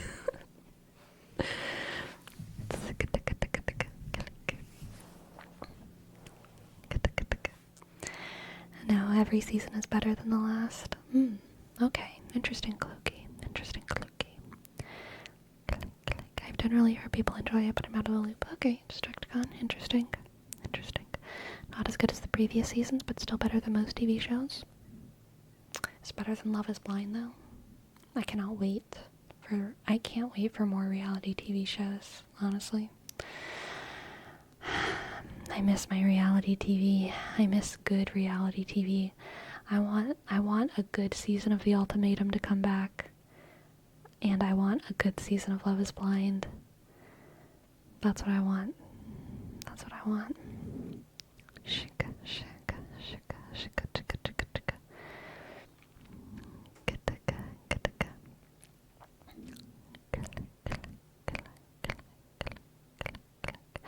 Y'all are watching Perfect Match? I watched that. It was fine. It was only okay. It was only okay. Perfect Match is only good if you already know people, you know? If you don't know the people on the show, then it's like, it's so hard to care. It's so hard to care.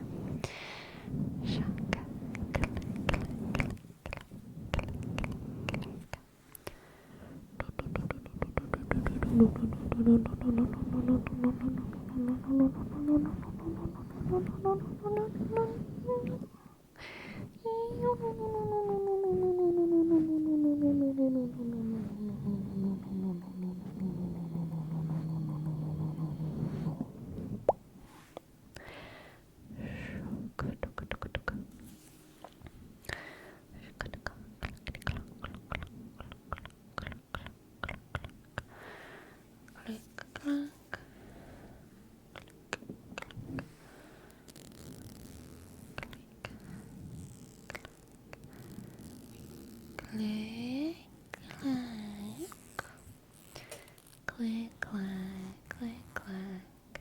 Hey, Destructicon. Any other shows you're watching are looking to come out? No, not really. Percy Jackson Season 2? Got any grapes? No, I don't. I have some apples, and I have a lot of frozen bananas right now, and I have a watermelon, but no grapes.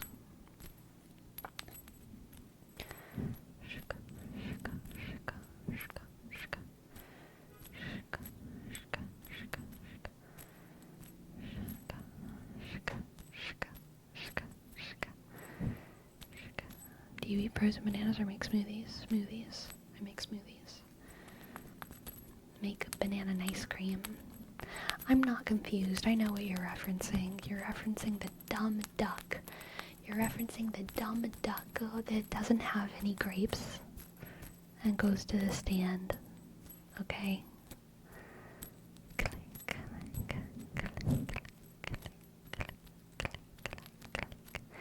Looks like secret diary key.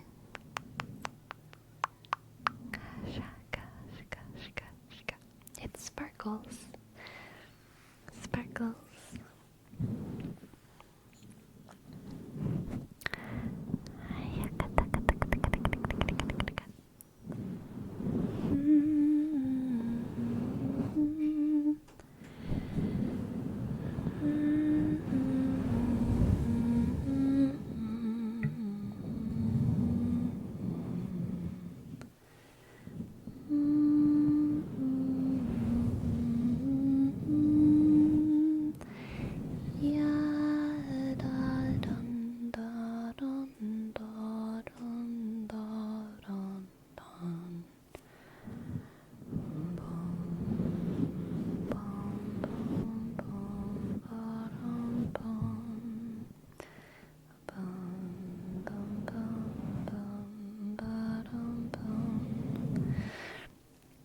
you can give me a Ferome. You can give me an update Ferome. But I don't know that I'm going to comprehend it, because I still haven't looked into that situation. Shaka, taka, taka.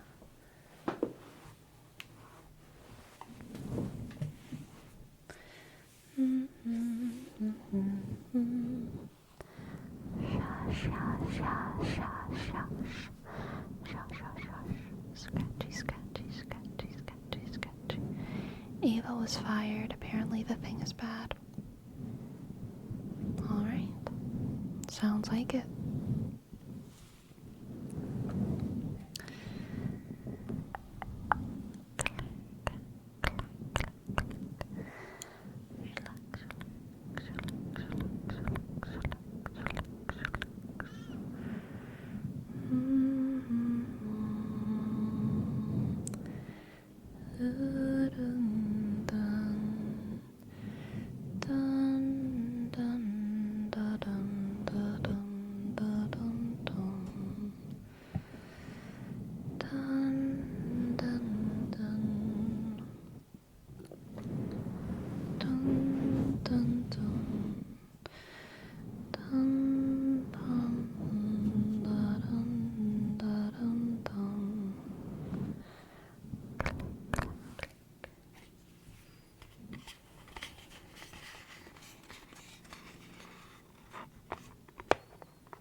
Watch the Olympics.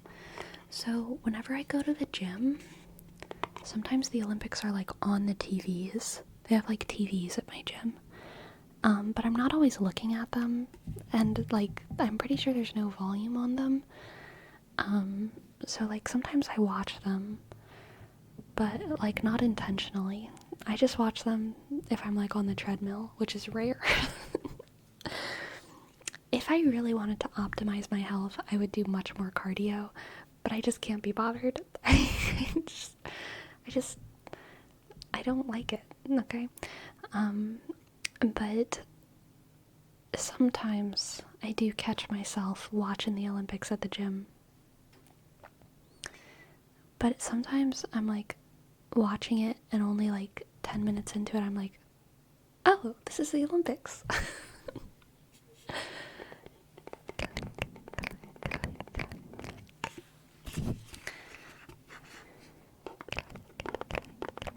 Do you still go on runs? Yes, I probably go on a run once to twice a week. And that's like all of my cardio. But because I live such like a sedentary life, like that those two runs are also like all of my steps. So I definitely think my health could benefit from like more general movement throughout my day, but you know, I don't want to optimize my entire life perfectly for health. I want to optimize for other things like video games and reading books.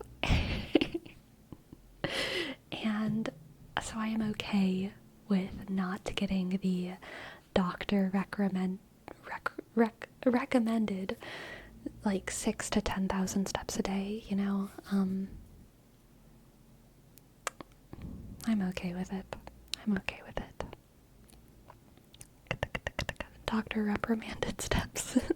Yeah, Necronomicon, so true. I find it disrespectful that some competitions are already happening before the inauguration of the Olympics. Oh wait, did the Olympics not start? Maybe I'm not watching the Olympics at the gym. I assumed I was. Like, what if you're already eliminating before the ceremony? You don't have the same experience as the others. Dude, I don't know. I have no idea how the Olympics work. I just watch them for fun. And I'm like, oh, people playing games. I love it. I love watching it. But, like, I don't know how anything works. She's watching Maury and thought it was the Olympics. Who's Maury? Is that a person? Is that a channel? I don't even know. There's games before the inauguration.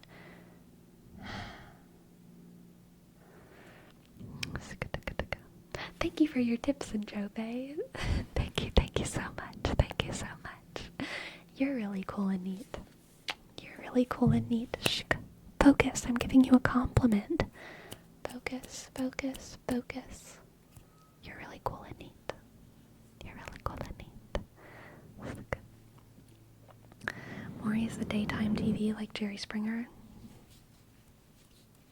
I also don't really know who Jerry Springer is. I know Jerry Springer is like a name of like a famous person, like Rube Goldberg or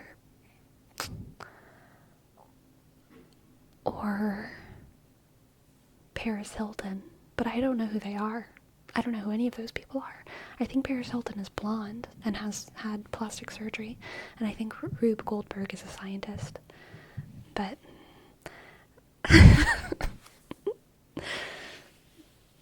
that's all I got for you. You're so Gen Alpha. I'm not Gen Alpha. I'm like a Zillennial. He was the host of a poverty exploitation show? That sounds like a villain in my book, okay? He was a real one? Maybe he was a hero. I don't know. I don't know. I'm getting mixed signals. Is it an issue? Do people fight about it? Should I fight about it? Should I, pretend like I have a nuanced take? He did some good, some bad. Don't know the man, but most of us do. Mario BSJ, thank you for your prime. Thank you for your prime. Thank you. Thank you. Thank you. Click. A-sk. R-sk. I dot. O-P-sk. S-J. Click. Thank you. Thank you, Mario. Mario.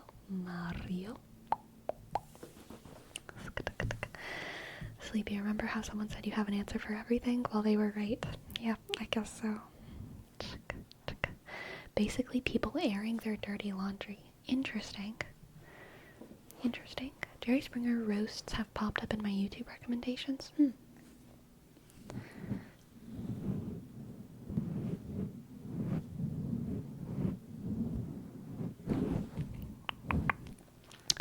Poverty exploitation, and that they bought a bunch of low-income people on.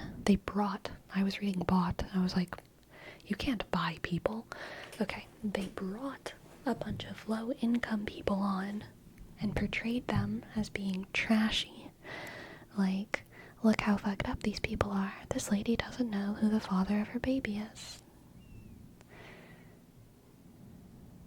They admitted it was all fake, though? But it was still propagating judgy prejudice, anti-poverty ideas. Is what I'm guessing is the problem here. Even if it was fake, we shouldn't be, trashing on people because they have struggles. If it's fake, it's even worse. If it's fake, it's a different kind of bad. I don't know if it's worse. I literally don't know, because, I haven't seen it, but, yeah.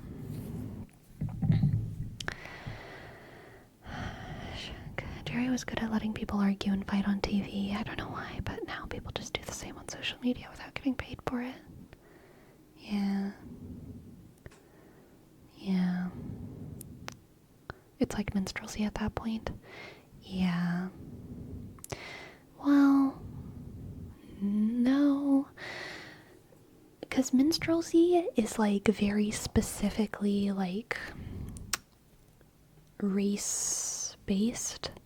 Whereas just kind of class prejudice predates minstrelsy, and is they're both bad, and they're different types of bad that have a strong overlap.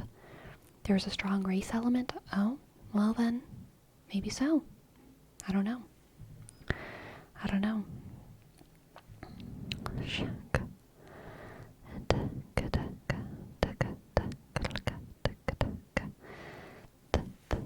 People watched it to be glad they aren't as bad as the people on the show. Yeah. That's never good. That's never good. But it's also like almost all reality TV, unfortunately. Reality TV is usually fantasizing about being the person or being grateful that you're not the person. There's some types of reality TV that are like just different types of people. Like Cake Boss, I don't think we're like fantasizing about being them or like shitting on them. I think it's like they're just actually baking cakes and we like to watch it, you know? I think Cake Boss is probably the most moral type of reality TV. It's boring as hell sometimes, but shows like that I think are kind of fine. Cake Boss, there's a tattoo one. I didn't watch Pawn Stars, but I feel like the premise of that was kind of okay as well, but I didn't watch it, so I don't know for sure. Occupation-based reality TV is, I think, usually like chill and fine, but the kind of reality TV that's like just either shitting on people and humiliating them or showing how you could never be them.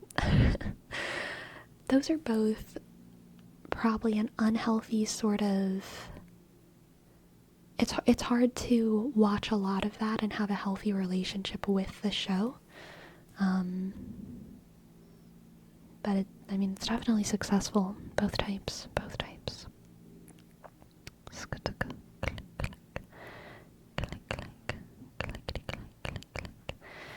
That's the thing. Back in the 80s and 90s, television was the only way people were exposed to that demographic.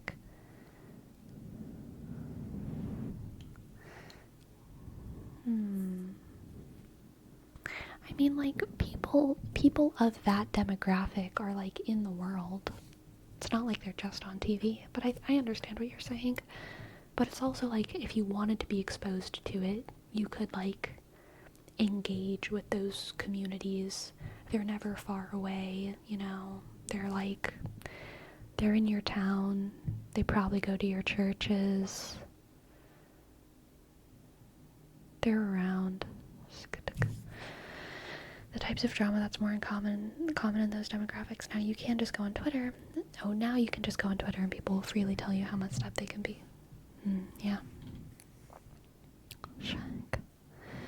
I feel like Cake Boss fell more in line with Storage Wars than something on the Food Network. Maybe, yeah. It's a little gamble all the time, but a lot of these garages containing... Oh, that's about a garage show? Interesting.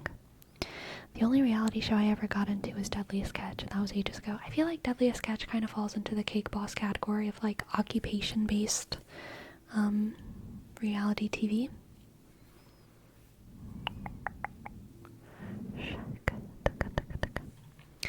There used to be a show on HBO called Midnight Taxi Cab Confessions. I was definitely too young to watch it. It was a hidden camera in an NYC cab at night, recording the people they picked up and stuff they did said. I saw some definitely very sexual stuff on there with people coming from clubs. Wow, interesting. Weird. I loved Mythbusters. Mythbusters was great, but Mythbusters was not reality TV at all. Mythbusters was just straight up science TV, right? I don't think that was reality TV, but it was fun.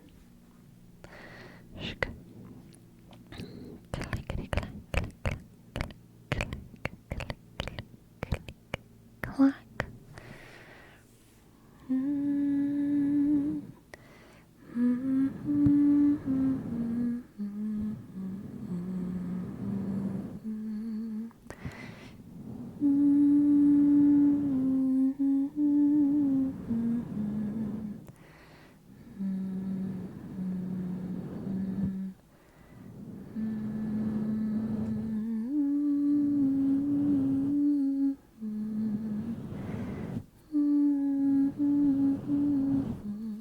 I'll forever be a little sad knowing that Jamie and Adam didn't really get along.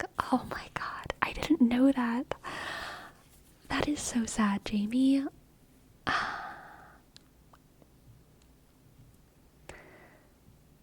That's kind of funny, though. Dang. reality shows started getting popular in the mid-2000s, that was about the time I actually started, that was about the time I slowly started to give up on TV. I switched to only DVDs for a while, and then in mid-2010 slowly started streaming more and more. Fair. You know, I didn't start watching streamers. This is embarrassing fact about me, okay? The first streamer I watched was Vosh. That was like my first exposure to streaming. And then Vosh was the only streamer I watched for a while. And this was probably back in like 2015-ish. And then I started watching some VTubers. And then I started watching a lot of streamers. But for a pretty long time, I didn't really watch streamers. Oh, by streaming I mean like Netflix and Amazon. Gotcha. Was Vosh still cool back in that day, or was he already horrible? Oh, he was already horrible. He was, let me think about this. When I say Vosh was already horrible, I don't think Vosh is actually like a deplorable human being, but I do think Vosh is like deeply annoying and kind of, I think he has some like gross rhetorical tactics and a very probably messy and unhealthy toxic personal life. But I mean, in the beginning, the combination of Vosh and college was like my doorway into politics and more leftist thinking, okay? I guess I kind of started opening up my mind to like exploring different ideologies towards the end of high school on like Atheist YouTube and stuff. And Atheist YouTube, the combination of like Atheist YouTube and vegan YouTube led me to leftism. I think if I was just on atheism YouTube, I probably would have ended up getting way more exposed to like more far right ideas than far left ideas. I was still exposed to a lot of far right ideas, but I'm glad I've always had enough of a head on my shoulders to know when I'm in a bubble and when I'm in an echo chamber, and to be critical of that. And I think the reason that I'm like that is because I grew up switching between, like, my home bubble and my school bubble had very different ideologies, and so I was always very aware of, like, oh, different people believe different things, and when you go into some spaces there's like an echo chamber, and then you go into another places and there's like echo chambers and like reinforced ideas, and like there's always kind of more than one reality happening in the world. Not like actually, but people's perspective on reality is like always very different wherever you go, you know? So even whenever I was watching Vosh when I was like 18 or whatever, I was aware, like, I was never like watching Vosh in the way of like, oh, everything this man says is right. It was kind of just where I got my news and where I got a little bit of my political education. But even then, it wasn't like everything Vosh says is right. It was just like, oh, that's how leftists think of it. And then from my world, my local bubble, I learned how rightists think of things, because I was living in Louisiana. So, yeah, it was always kind of like educational. It was always educational, even when it was wrong. And a lot of those, I mean, I would consider myself broadly more left than right. So, like, a lot of that leftist ideology I keep with me. But as far as, like, a person, I mean, I think he's pretty, Like, I would probably just never want to be his friend. Like, he just seems kind of just like...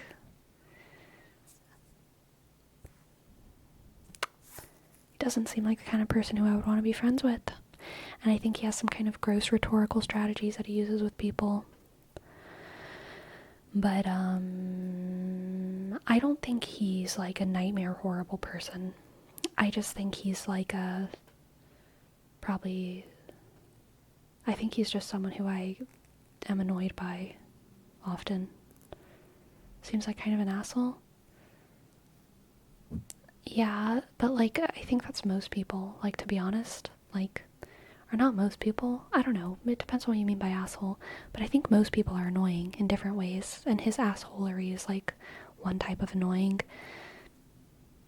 and I don't think he's any less annoying than many people, but his annoyingness is a particular kind of assholery.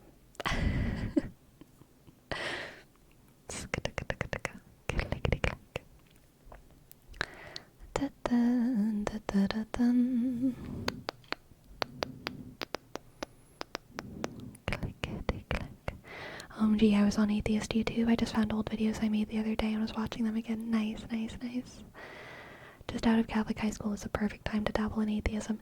It was towards the end of when I was in high school. I remember senior year, like talking to the trumpet players who were also on Atheist YouTube, and we were like talking about like atheism together, like radicals. We were like, oh my god, have you heard of atheism? That's not true. We knew what atheism was, but like, you know, we were talking about the YouTubes.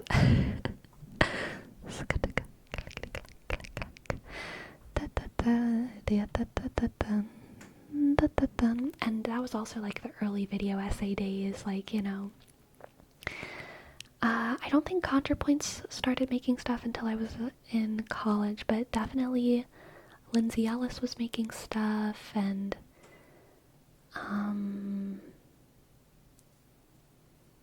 were there other like commentary or YouTubers or video essayists? I'm pretty sure I was watching Lindsay Ellis when I was in high school. I don't think ContraPoints was making stuff when I was in high school, though. I don't think she started making stuff till I was in college. But my timeline might be a little bit skewed there. I'm not totally sure. I can imagine the dissonance between learning how the left view things versus how your home sphere of Louisiana viewed things was pretty wild. It didn't feel wild. It felt like... Oh. Oh, okay. I don't know. It didn't feel wild. It felt satisfying to learn about how the rest of the world viewed things. And again, like, I grew up in a pretty progressive household, so like a lot of the leftist ideas that I was being exposed to weren't super radical to me. It was just that I kind of learned about the larger ideological framework rather than kind of the microcosm of things that I grew up learning from my parents. Like, because my parents would never talk to me about like broad ideologies. I didn't come from like a super like politically oriented family, but I would learn just, you know, like, don't be racist from my family, and also like gay people are fine, and like things like that. I learned these like specific ideas from my family, and so learning about the broader like leftist ideology and kind of the framework of it all, and different writers and philosophers and books and all of that was very grounding, but it wasn't like, it didn't like change my life or anything. Don't bite the mailman. Exactly. Shika, shika, tika, tika, tika, tika. Da, da, dun, da, da, dun, dun. Dia, da, dun, dia, dun, dun, dun. Shika, tika, tika, tika. Don't partake in assholery. Pretty much. Make sure to wear socks at school. Absolutely. Absolutely, absolutely, absolutely, absolutely.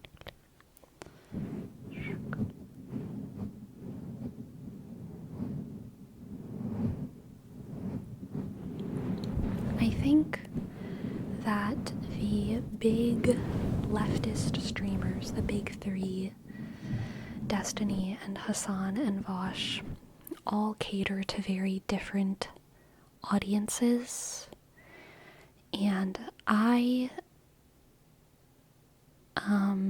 think that they do good work.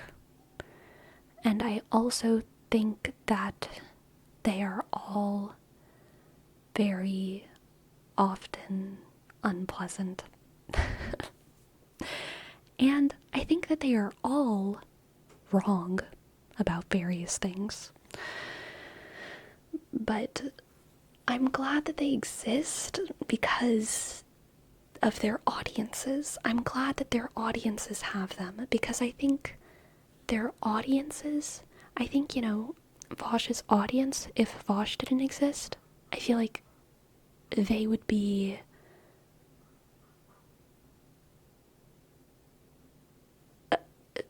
I don't know what would happen. Like I feel like they would go down a very different pipeline on YouTube. Same with Destiny's audience. Same with Hassan's audience. I think it's good to have people on this, end of, honestly, I think that it's good for all ends of the political spectrums to,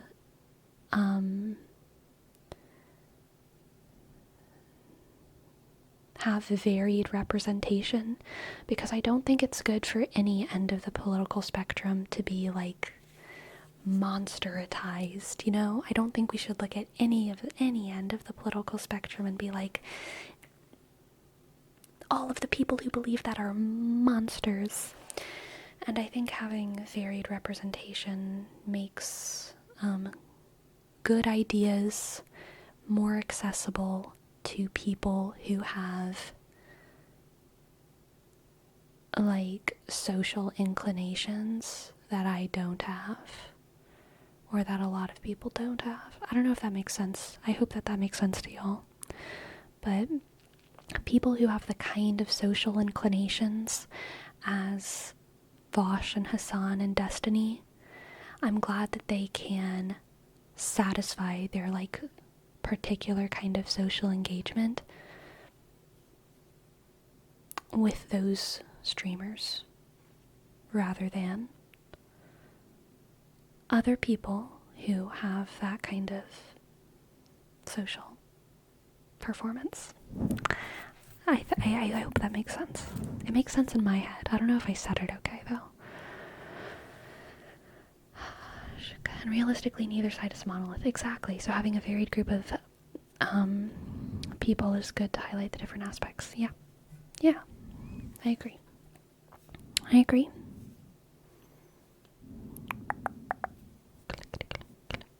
Debate bros gonna debate bros. It's so true. They need each other. Debate bros need each other. Okay?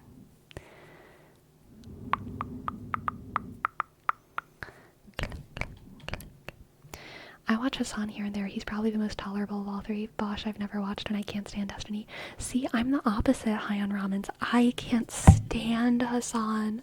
I watched 3 minutes of Hassan, and I wanted to, tear out my hair. I can't stand him. But I don't think he's, again, just like the other ones, I don't think he's, a nightmare human. It's his whole style of whatever. I can't stand him. Whereas both Destiny and Vosh I've watched, both Destiny and Vosh I've enjoyed, but also there are times when both Destiny and Vosh, I can't stand them. Sometimes, currently, the one who I watch the most is Destiny, because I like the topics that he covers, but sometimes the topics that he covers I'm interested in, and then I click them and it's just him screaming the whole time, and I hate screaming content. I really don't like screaming, and so I just can't with the screaming. I can't. And then Vosh, my problem with Vosh is mostly his... I think that Vosh probably has the least nuanced takes when it comes to how Vosh talks about the right, and also even how Vosh talks about the left. Sometimes Vosh teeters into just feeling like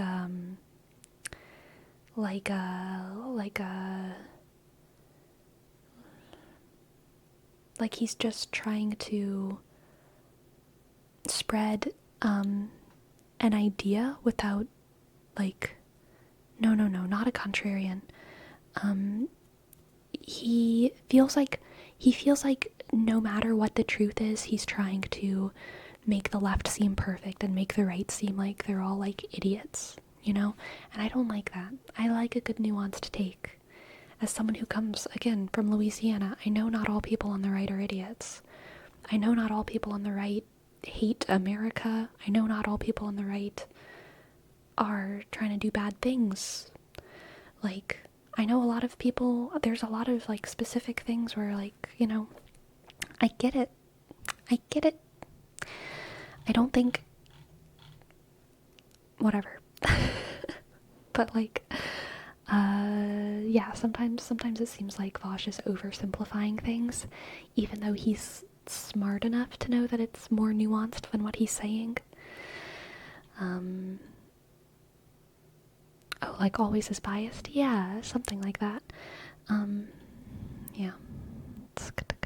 Isn't Vosh also incredibly misogynistic? I don't know about Hassan. I can't speak to that, but no, I don't think Vosh is incredibly misogynistic. All of them make woman jokes, but I make woman jokes too. I guess I am one, but I don't know. I don't think he's incredibly misogynistic, but he definitely has a history of both Bosch and Destiny have a history of sus behavior with women, but it seems less about misogyny and more about being bad partners, which is different from misogyny. Being a bad boyfriend or like whatever is very different from being a misogynist. Yeah.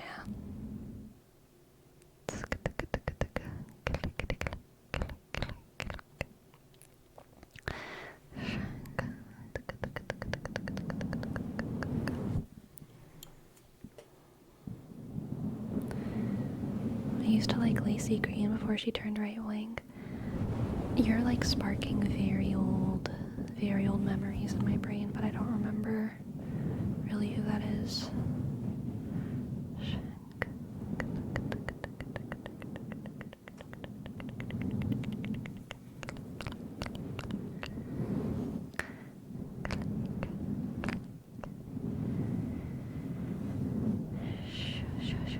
She was an ex-Mormon who did atheist and feminist content. Interesting.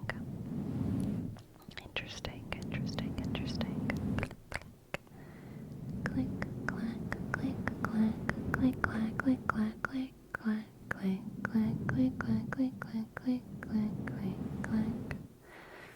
Shka, shka. Shka, shka, shka, shka. Shka, shka, shka, shka, shka, shka, shka. Shka, tuk, tuk, tuk, tuk, tuk. Click, clack. Click, clack. Where'd my cork go?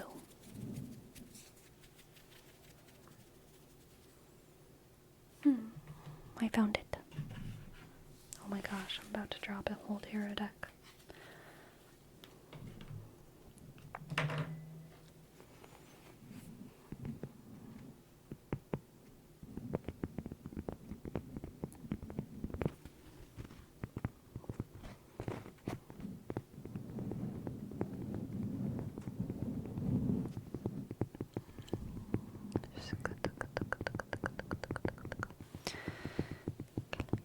Are you glad the heat's dissipated?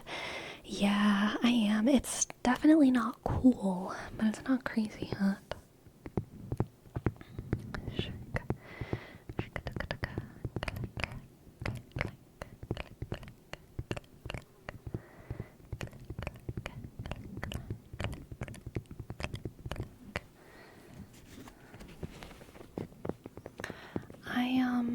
I've talked about this a little bit before, but I don't think enough people talk about negative parasocial relationships, which is kind of like hate watching, but you don't necessarily have to watch people to have a negative parasocial relationship with them. And I think it's a big problem on the internet. It's part of outrage culture. I don't think we should waste our time and our energy feeling big feelings about content creators. We just shouldn't feel big feelings about them, whether they're like super positive or super negative. It's an element of parasociality that can very quickly become unhealthy, and I think a lot of people have extremely negative feelings towards content creators who they are totally like not even in their world with them. They're just like, they just feel like, oh, I'm supposed to hate Ethan Klein, so I hate Ethan Klein, and anytime his name comes up I'm gonna call him names or something. And it's like, do you even know what he looks like? Like, I don't watch what's his channel? Is his channel? I don't even know. That's just someone who I know is big. But it's like, I don't know, I just feel like we shouldn't waste our feelings. We just shouldn't waste our feelings on people who we like literally don't even know. Isn't parasocial relationships when someone in chat thinks they're closer to a streamer than the streamer thinks? That is one type of parasociality. What the bigger umbrella of a parasocial relationship is basically any time a relationship is completely one-sided. So it's a relationship where someone knows much more about you than you know about them. Or like vice versa. So it's the kind of thing where someone who lurks in chat, they know a lot about me and I know nothing about them, and they start feeling like I'm their friend, so they might get feelings of great disappointment in me. Like they get disappointed in me whenever maybe I am late to a stream or miss an upload, or they get really, really worried when I'm sick, or they start to suspect things about my family or my health or my cat, because they feel like they know me or something like that, and so they I don't know, they can that can kind of manifest in a lot of different ways. But yeah, it can also be, I think, whenever you feel way too much hatred for someone who you literally just don't know. All you know is the content that they create. I think my example for this, whenever I talked about it last, was like Tucker Carlson. I feel like everyone, like, the dear goodness, that has he said some horrible things, extremely disagreeable man. I disagree with almost everything he says, and he has a terrifying laugh. But God, I'm not gonna waste my big feelings on that man. He's just a silly man, and like, I hope the best for his family and for him as an individual. I really do.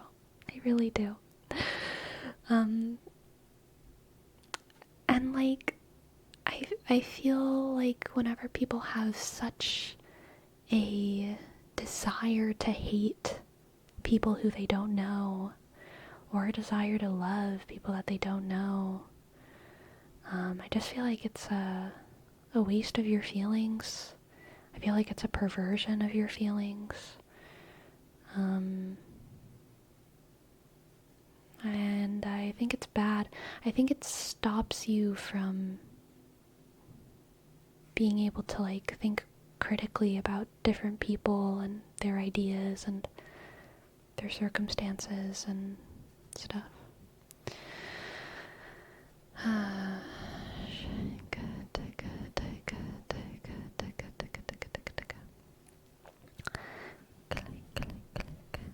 I've definitely, when I first started doing streaming, had a few times where I started to feel like I was in a closer place to the person because we chatted a lot, but then accidentally crossed a line. I've learned to be careful about that. Yeah, and like, streaming is interesting. It's in a weird place. Just because something is parasocial doesn't mean it's bad. But parasociality can be bad, and often is, like, kind of bad and unhealthy. But it's also just a reality of the internet. Like, it's not necessarily bad. It's just something that you have to be cognizant of. And streaming is weird because I do know a little bit about the chatters, right? Like, some of y'all, I have your astrology sign memorized, and I might know what you do for work, and I have a name for you, and I know some of your ideas and your temperaments and blah blah blah blah blah. So obviously it's not as simple as, like, y'all know a lot about me and I know nothing about you, but also y'all know much more about me than I know about you, and I do not worry about your families, and I do not worry about your pets, and I do not worry about your performance at work. I don't. And it might be natural and okay for y'all to worry about those things for me, but you should be aware that there's, like, an imbalance of that. You know, you should be aware that, like, I don't have the same feelings about y'all as y'all might have for me when it comes to just the emotional energy of everything.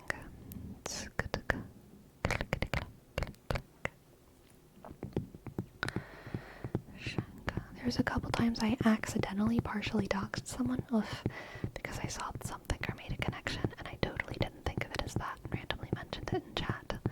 Like the neighborhood, ooh, that's pretty bad. Pretty bad, Frenic. Totally not going out of my way to figure it out. I just somehow noticed something by watching their streams. Gotcha.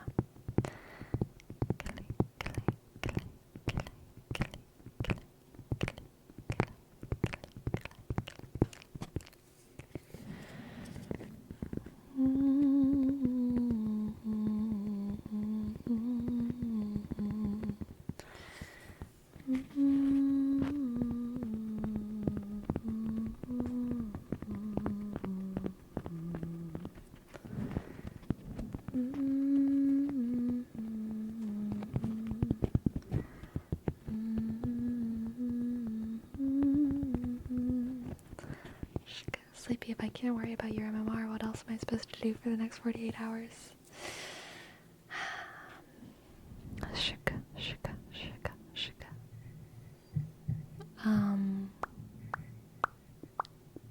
I don't know, get good?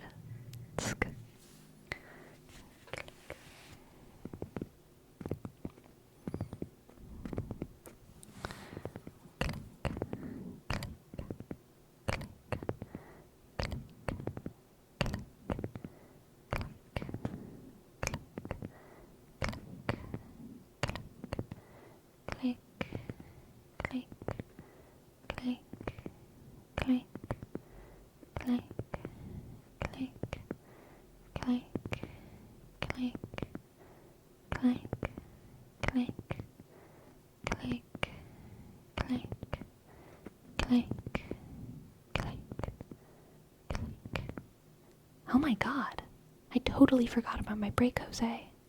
You're so right. You're so right. Holy heck and a half. Hot diggity dog. That's my knee. My knee's right here. That's it. And I slap it. It is time for break. It has been some neat conversation.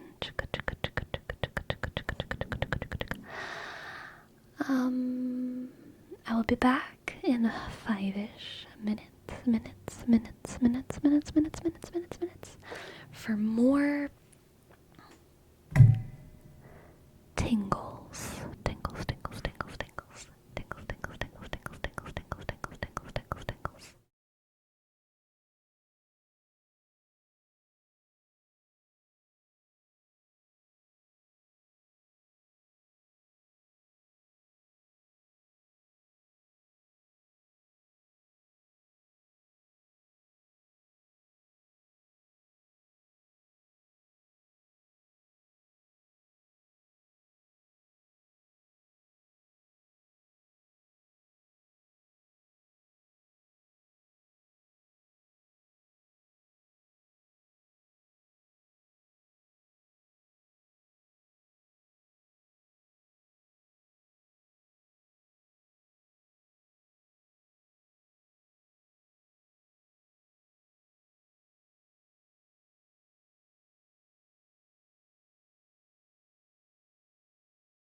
I am back, I'm back, I'm back. Ya dun dun, da dun, dun, ya da dun, dun, dun, dun, dun. Hello, Baron and Lydia, CEO, Jose, Green Ninja, Buzz, District Concord. Hello, hello, hello, hello, hello, hello, hello, hello, hello, hello.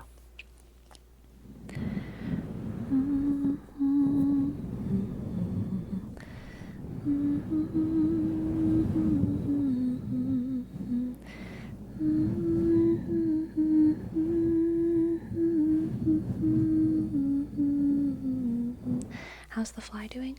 Haven't heard it in a couple minutes, but I feel like I was hearing it before I left, so I feel like it's still in this room somewhere. No ice cubes needed this time? No, my water was still full from when I originally sat down to stream. And when I originally sat down to stream, I had ice cubes. So the water's cool. It is cool and cold, but there's no ice cubes inside of it. Hello, Neatrix, Neatrix, Neatrix, Neatrix, Neatrix, Neatrix, Neatrix, Neatrix, Neatrix. What's the logo in the jar? Ball. Mason. Ball Mason. Ball Mason. Heat death of the jar? Oh, I hope not. I sure do hope there's no heat death of this jar. And then, yes, on this side there's some grapes and an apple. I think it's an apple. And yes, it is an apple. There's some grapes in the middle. Grapes. Let's see if it will focus. Focus, focus, focus. There's grapes. There's also some cherries right here. A big apple, a small apple, and a strawberry. And it did focus. And then some lovely vines. Lovely vines around the edges.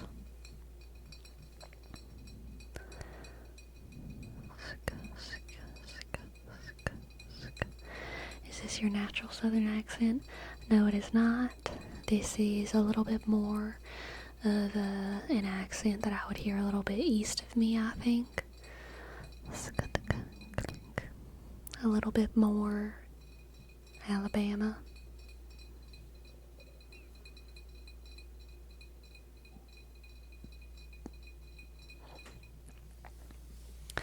Do you ever wonder where all the bugs you don't catch in release go? I do not, because I find them dead. I do find them dead in corners. I do find them dead sometimes in corners. And I imagine some of them escape through little holes. Do you kill them? No, I just starve them out. Is every dead bug accounted for? I think so. I mean, I'm sure some of them just like escape, you know, like I think some of them just like run away. But I mean, I don't think they're like disappearing. Who do you starve out? My insectian and arachnid invaders.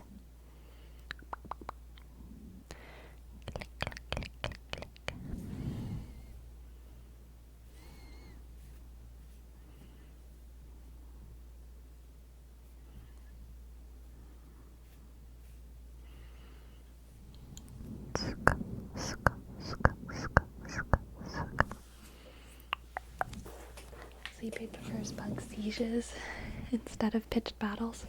It's true. It's true. It's true. What's up with the accent? Nothing. The accent is done. It is done and it is over. Bugs outside, bugs in my apartment, bugs in my code. Too many bugs. Oh no, Neatrix. You gotta fix that code. You gotta fix that code. Is there any bug you're okay with? I really don't like bugs very much. I think grasshoppers are pretty cute. What bugs am I okay with? What bugs am I okay with? What bugs am I okay with? What bugs am I okay with? I don't like ladybugs, Neatrix, because I had a ladybug infestation in my bedroom growing up, and so I don't like ladybugs.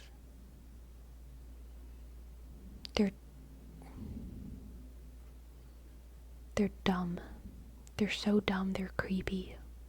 Like roaches, okay?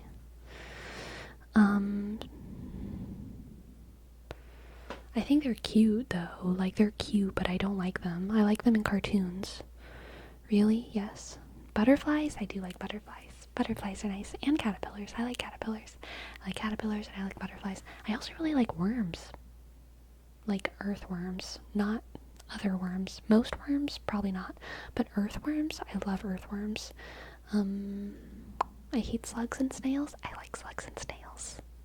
I like slugs. I like snails.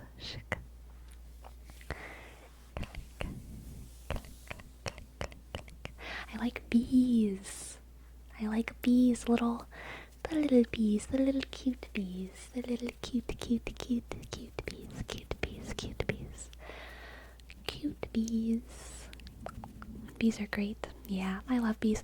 I love, oh God, Louisiana. Oh, my sweet memories of Louisiana. I love just sitting in a field of wildflowers and having the bees come say hi. It felt magical, okay? The bees and the butterflies of Louisiana. Ugh. I feel like there's not as many bees in Oregon. Maybe I just am not going outside in the places where there's bees, though. There's plenty of butterflies. There are butterflies here. Fireflies? Fireflies are so rare now. Fireflies used to be, like, more of a thing, but I feel like fireflies are pretty rare now. Bee's adorable. Wasp are in it now. I'm actually pretty okay with wasps. I grew up with a lot of wasps, and so I kind of was taught lessons early of, like, you know, if you don't bother them, they won't bother you. So I wouldn't say that I, like, love wasps, but I feel very safe around wasps. Like, you know, if I don't bother them, they won't bother me. And they're not as annoying as, like, flies. Flies bother you. Wasps really don't. Dragonflies are kind of cool looking. Yeah, that's true. I used to be terrified of bees as a kid because there were so many of them, but now they're nowhere to be found. Every time I see a bee, I get excited. Y'all, God, beeswax. I love beeswax ASMR. It used to be a trend like 1 or 2 years ago, like beeswax paper that ASMR artists would play with. And recently ASMR Bakery made a beeswax video where she was like squeezing and touching the beeswax, but obviously beeswax is not vegan, but oh my god, it makes such nice sounds. Oh my god, it makes such nice sounds. And I was talking to one of my friends about it, and they were trying to like gaslight me and tell me like it's vegan, like the bees don't mind, and I was like, you're being ridiculous, of course they mind. And they were like, no they don't. And I was like, are you even an expert? And they were like, no. But I wanted to believe them. I wanted to believe them so bad. Oh, God. God. Farewell, Brenicodermal. Farewell, farewell, farewell. Farewell. Most animals don't like it when you take their winter food stores. I mean, the actual beeswax too is not like their stores. It's like their house. It's like their home. Asako Baka. Welcome first reader, and hello Calypso. Thank you so much for bringing your community here. Welcome readers. Hello Kira. Welcome. So glad to have you all here. Welcome in. My name is Sleepy. I make ASMR on Twitch and on YouTube. We're talking about bees. We're talking about how good of a sound beeswax makes as an ASMR trigger, and how it's a shame that it's not vegan.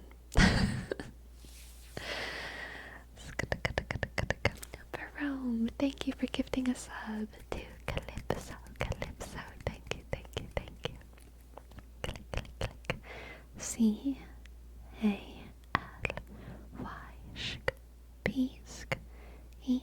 click, S-O. Thank you, Throw. So it is true that bees abandon their hives, right? Right? Like bees do abandon their hives and then like go build a hive somewhere else. So it makes sense that there would just be like empty hives that actually are not important to the bees anymore and they're just full of beeswax. But if I were to just like order beeswax off of Amazon, I feel like that wouldn't be the kind of situation, you know what I mean? Pony shark, pony shark, pony shark. Thank you so much for your tip. Thank you so much for your tip. I would love to give you a reading. Let's see what the cards have for Pony Shark. Usually they don't abandon them for no reason though. I think it's when there's queen conflicts or outside danger. I don't know. Any bee experts? Why do bees leave their hives? I kind of thought it was like maybe seasonal, but like, I don't know. I really don't know. Like, hello Gaylord, hello Gaylord.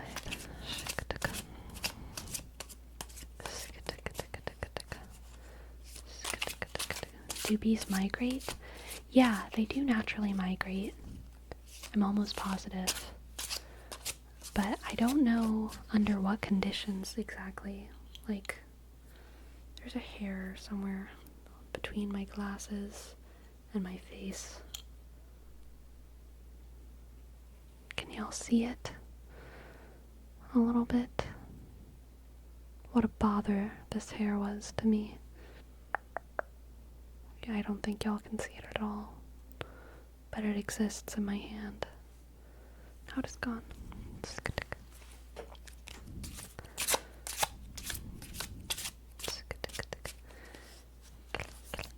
You pulled it off? No, I think it was already like loose.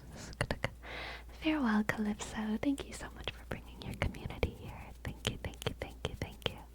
Thank you so much. Alright, let's do this read for Pony Shark, Pony Shark, Pony Shark, Pony Shark, Pony Shark, Pony Shark, Pony Shark.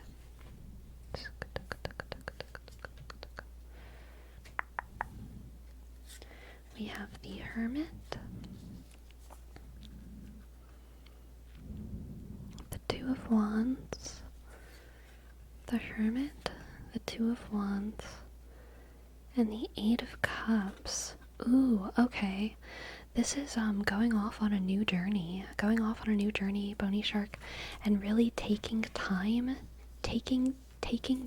to think about what you want your next chapter to be, because I think that you have the privilege here of a slow goodbye, if that makes sense. Or maybe, you know, like a long gap between journeys.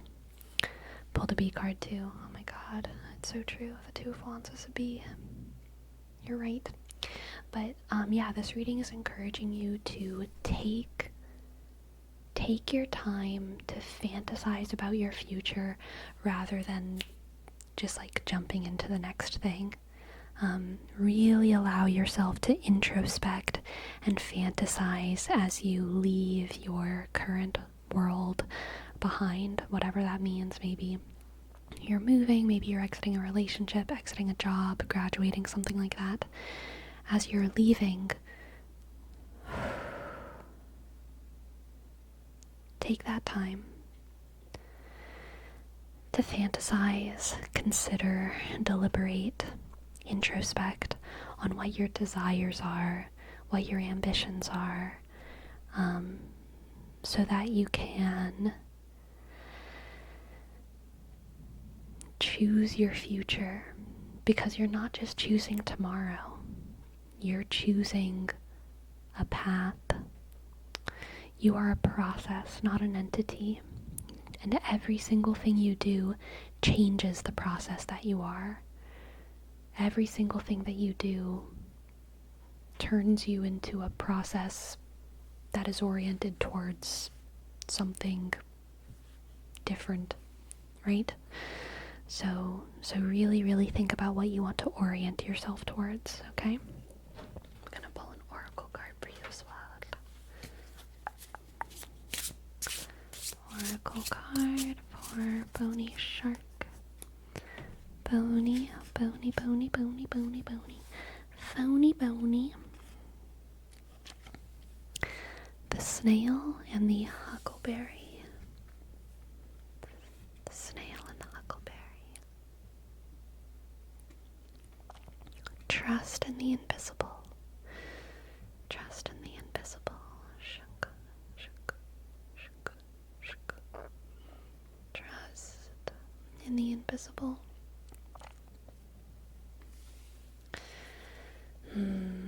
Trust in your future.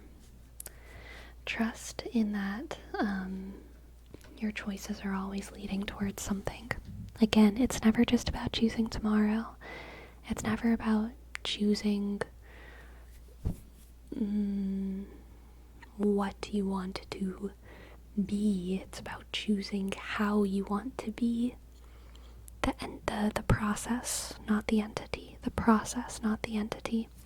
And even though the process is sometimes more invisible than the idea of the entity, the process is the thing that is actually more distinctly you. Okay? Definitively you. Trust in the invisible. Trust in yourself, your desires, your ambitions, your future. Alright? A careful goodbye for a careful tomorrow. A careful goodbye for a careful tomorrow. Thank you for letting me read for you. I hope that you enjoyed. I hope that resonated in some way. Thank you. Thank you for your tip. Thank you.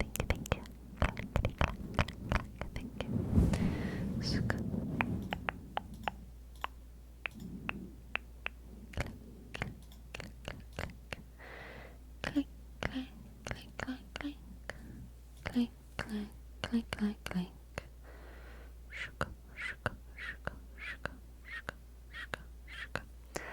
Come at me, bro. Welcome to the chat. Welcome to the chat.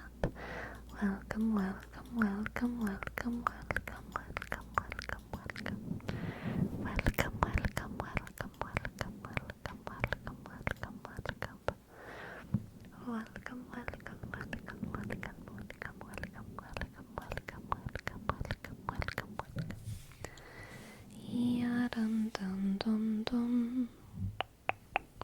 Sleepy, I'm a user Aurora support in your honor. What should I build? Dude, I haven't played League in so long. Eye of the Watcher? Is that still a thing? Is that how you get your wards?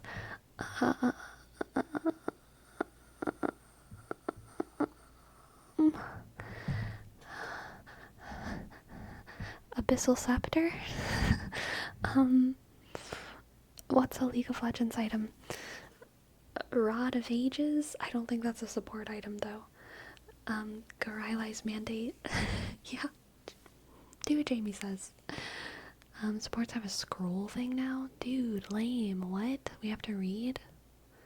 I'm gonna make it a support item. Based. Everyone can be support if you're bad enough. I mean good enough.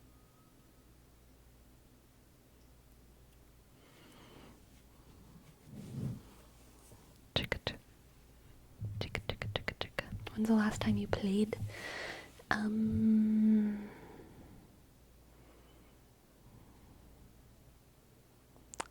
know. I couldn't tell ya. I do think I played one Karma game, like, probably around 4 months ago. And then before that, I literally, like, logged in and I played a single Karma game. And then before that, I think it was, like, another, like, 5 or 6 or 7 months since I had played.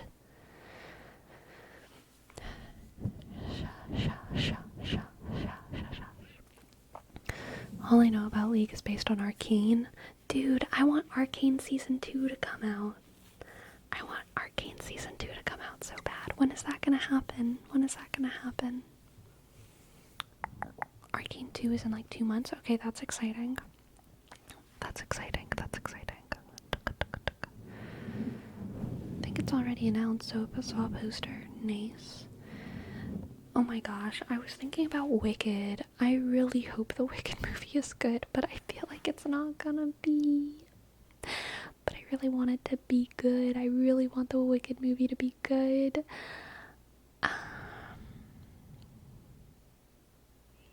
When does the Wicked movie come out? I don't know, soon. Based on the play? Yeah. Yeah, I kind of wish it was based off the book and not the play. But it is based off the musical. I hope they at least take the opportunity, though, to adapt it a little bit more so that it does have some of the darker aspects of the book in it. That would make me happy. Are you ready to see Ariana Grande on the Grande screen? Honestly, yeah, I am. I am ready to see the Grande be grand.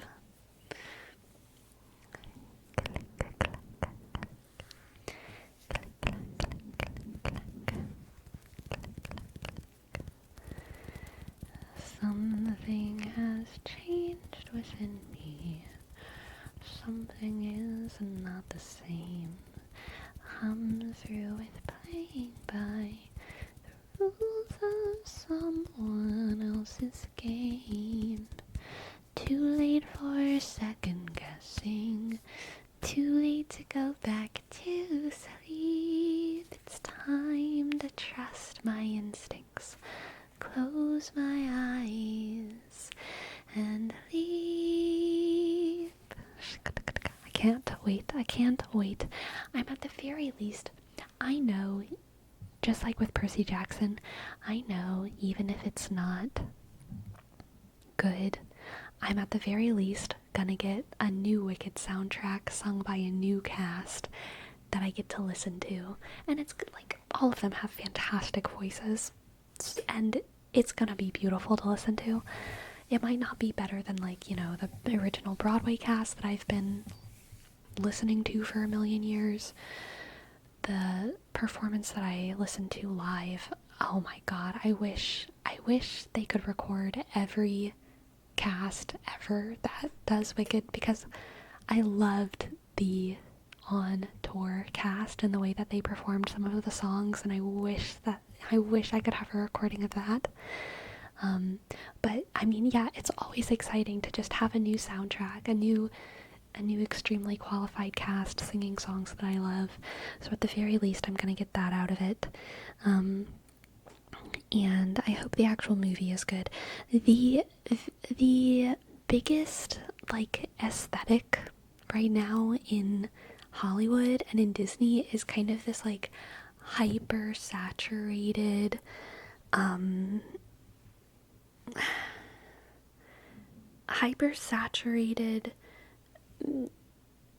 disorientingly centered symmetrical shot thing, and I don't like it. I don't like that aesthetic. There's a lot of, like, growing up, there was a lot of, like, shots in movies where it was, like, over the shoulder shots, or, like, kind of interesting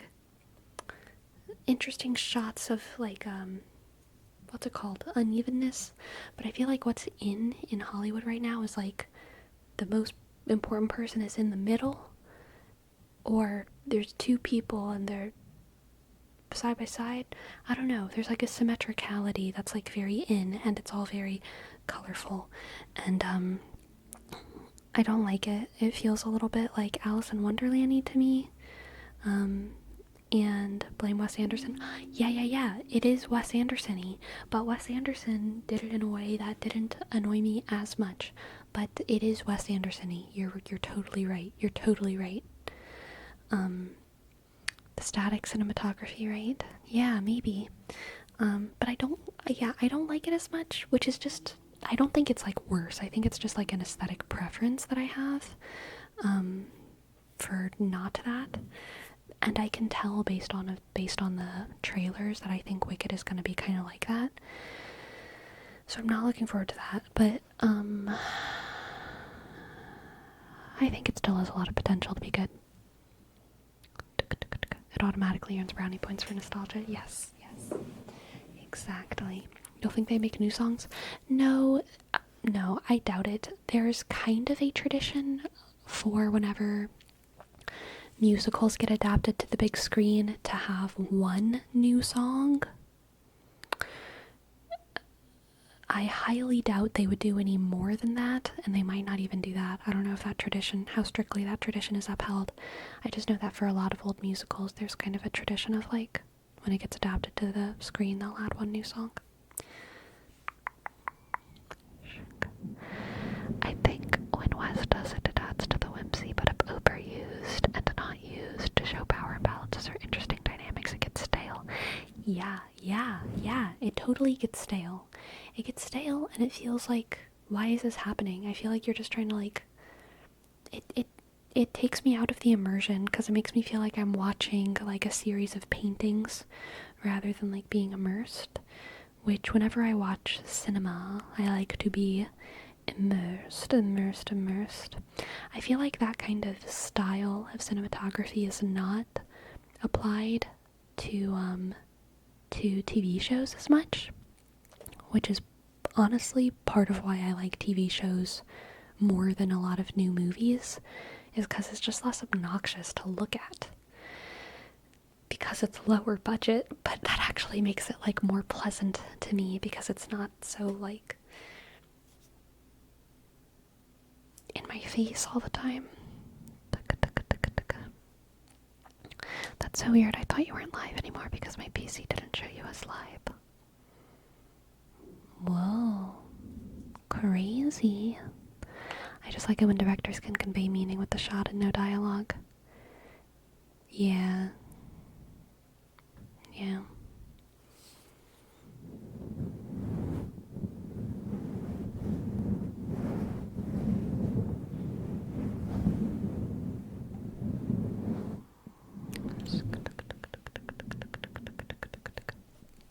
Hello, Toasty Heather. Sure, we can do some scratchy comey. Scratchy comey. Scratchy comey. Scratchy comey. Scratchy comey. Scratchy comey. Scratchy comey. Scratchy comey.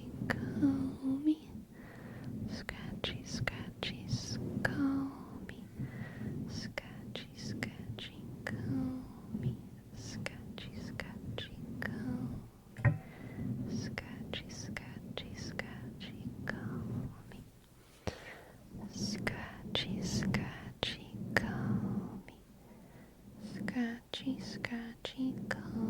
comey. Scratchy comey. Scratchy comey.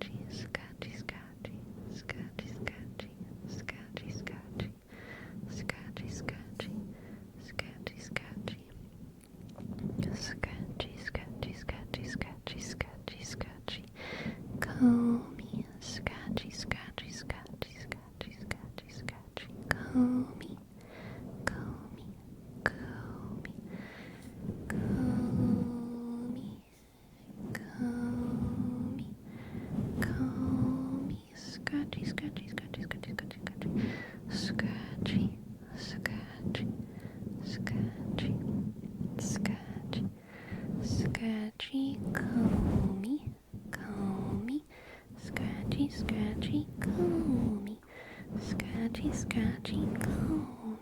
Scratchy comey. Scratchy comey.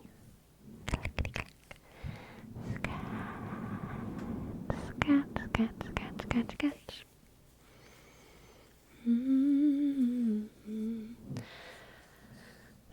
Sleepy, did I make it to Valhalla?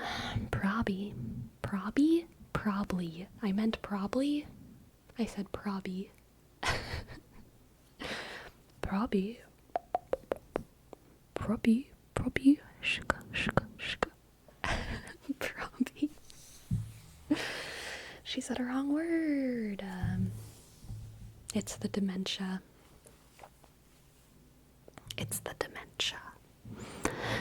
It's the senility, salamanimity, salamander, salmonola, salamone, salmon, salmonella, salinas, salinas, sanoma, saminola, semolina, pasta, Sonoma, California, Salinas, California, salmonella in your eggs, salmon in the sea. Right? Did I get it right? I think the word you're looking for is Serbia. Yeah.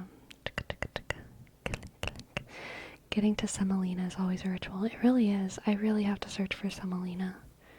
It's very far away. Very far away. Sorry. Sorry for bonking the bonk bonk. I didn't mean to bonk the bonk bonk. I did not mean to bonk the bonk bonk. Bonk the bonk. A bonk the bonk. Click, click, click. Hello, Dali Show. Welcome to the chat. Welcome to the chat. I hope you enjoy this space. I hope you take a seat. I hope you have some little tea or coffee or bread. Do you remember that long word? I do not remember which long word you speak of. There are many long words that I have in my vocabulary. I have brain full of long words. I am actually mostly of long words. In my head I speak very few small tiny words because my brain is so big. Are you Widowmaker? I am not. I do not know what this is. It sounds like some little peasantry, pop culture thing. I entertain myself with the high culture. I do not know this little Widowmaker. This seems like very quaint, trifling matters. Speak Portuguese or Espanol? No, I would never speak these languages. Never. Peasants all.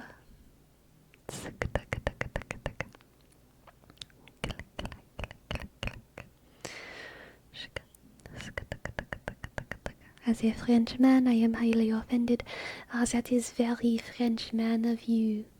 I do not speak for the Frenchmen, I speak for the French women.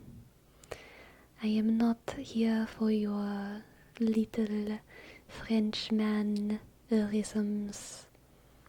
I am not bothered. I have never been.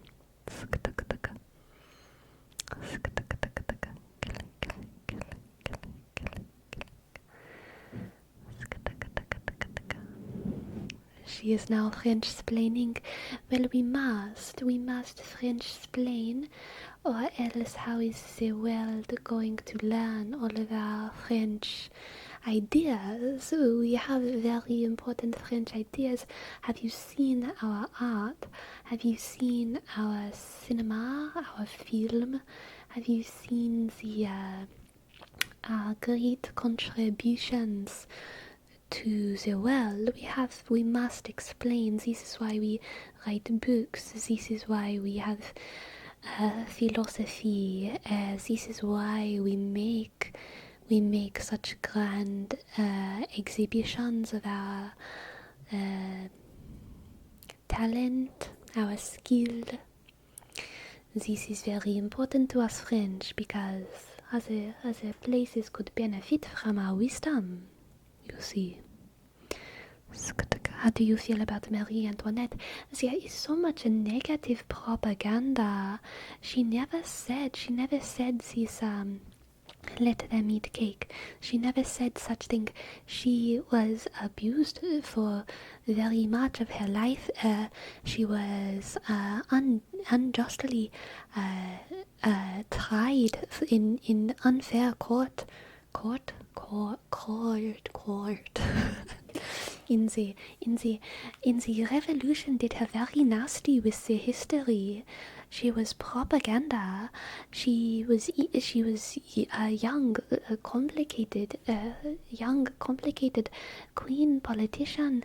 She did not understand many things. This is true, but she was also a victim to her circumstance. She was no simple story like people like to say. She was just, I sounded Jamaican for a second. She was no simple story like people like to say of just this wealth, this decadence. She was very so much more than this. She was young woman of her time. She never said, let them eat cake. She would never. She would never. I don't know how to say never. In French accent, it sounds Russian. Never. Never.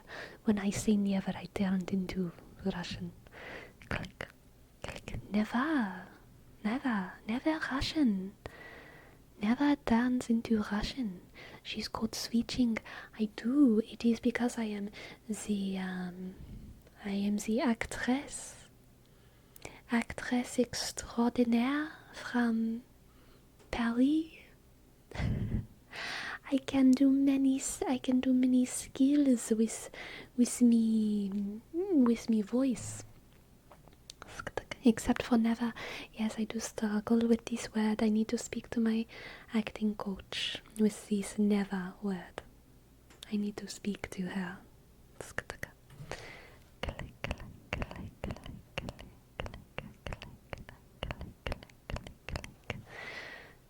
It's giving token vaguely European doctor in US medical drama. Ah, yes, these scalpel. The scalpel. I cut into your brain. I cut into your brain now. Stay still, focus. I cut into your brain with the scalpel. I make this little incision right there.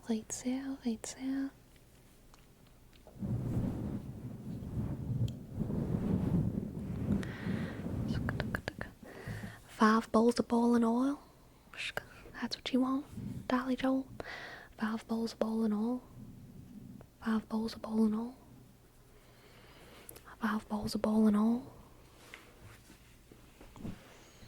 5 bowls of boiling oil. 5 bowls of boiling oil.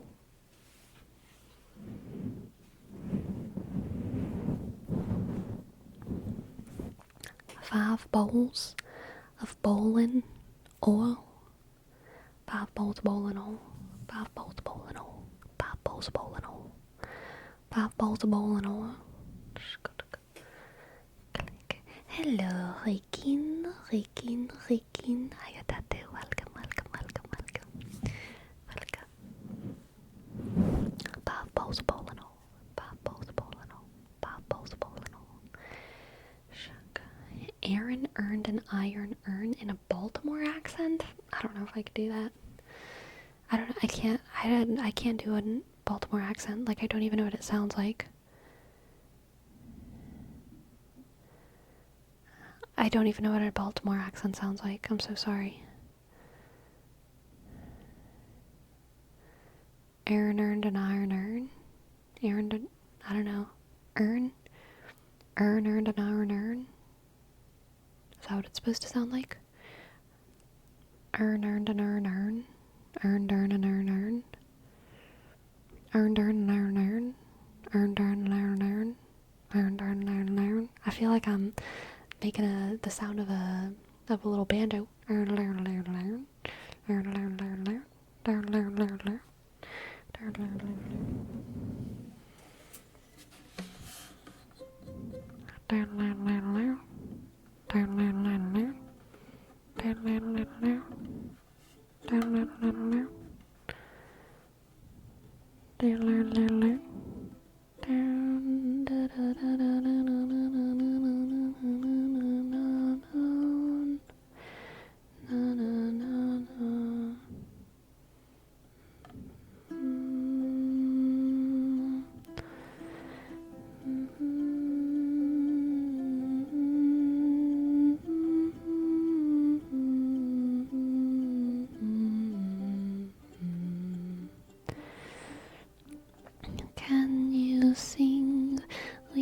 the French accent. I can try to sing with the French accent, but it's hard to think of my words because my brain is occupied by turds. It's hard to think of these notes. It's hard to make music from my throat. I don't know what to sing. I guess everything is okay to sing with my friends, because what's the worst to happen? What's the worst to say? I will try very hard every day. I will learn to sing in the Frenchest way about baguettes and croissants. I will learn to sing in the Frenchest way about baguettes and croissants. I will try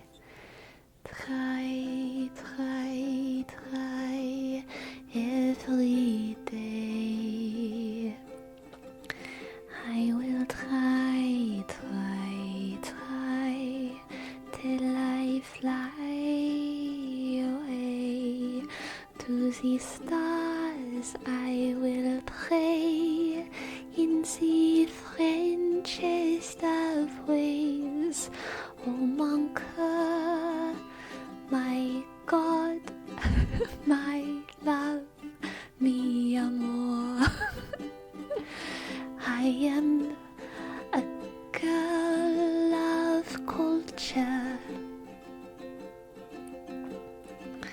I am a girl of their art. I am someone who appreciates the highest of ideas, like philosophy and old Paris.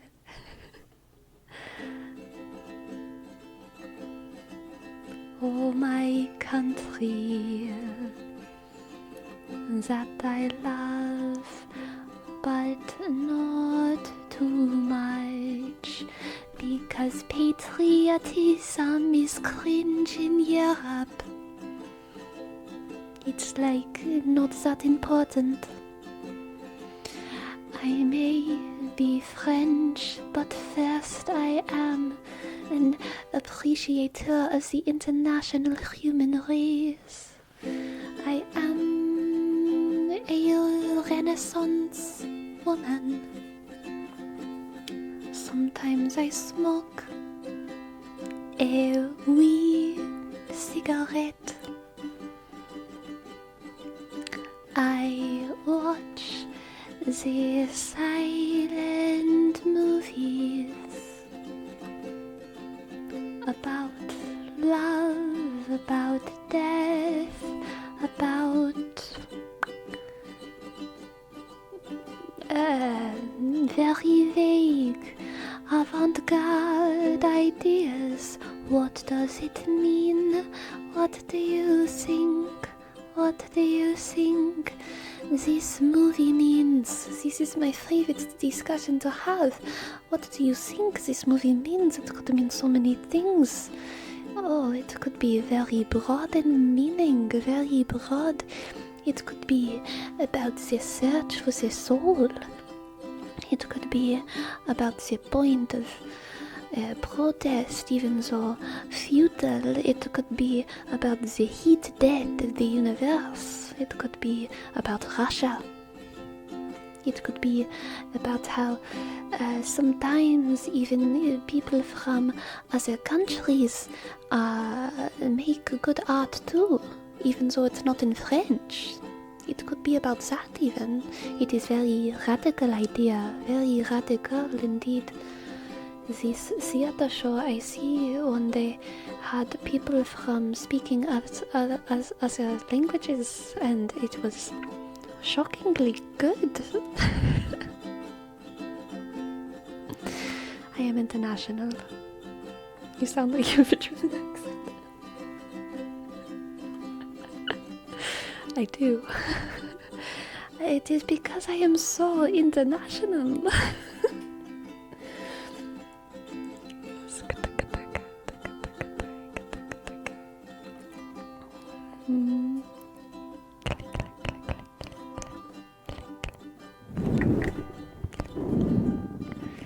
Click clack, click clack, click clack, click clack.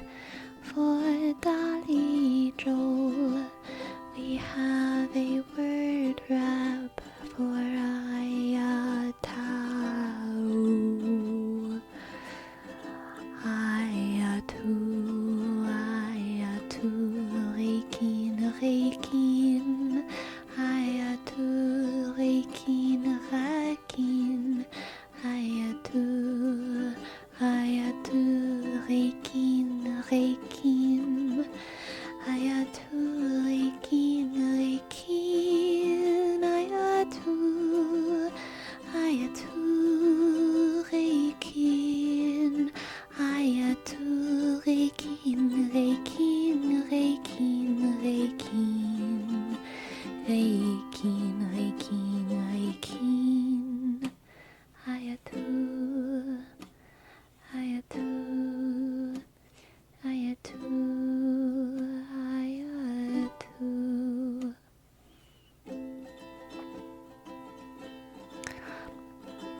I don't want to do a French accent anymore.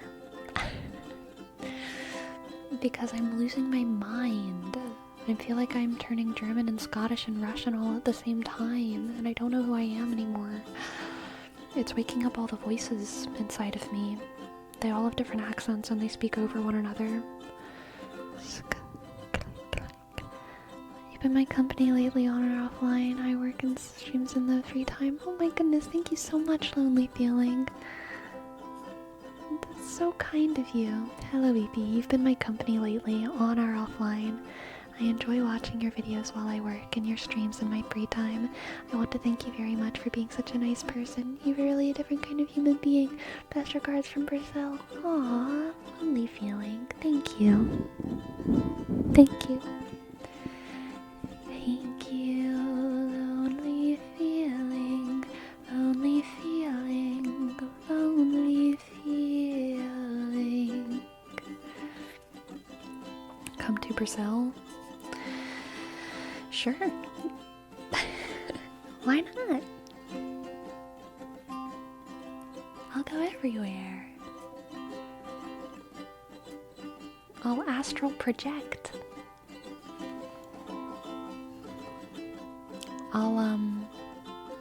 I forgot what it's called. Reality shift. I'll reality shift to Brazil and to Mount Everest.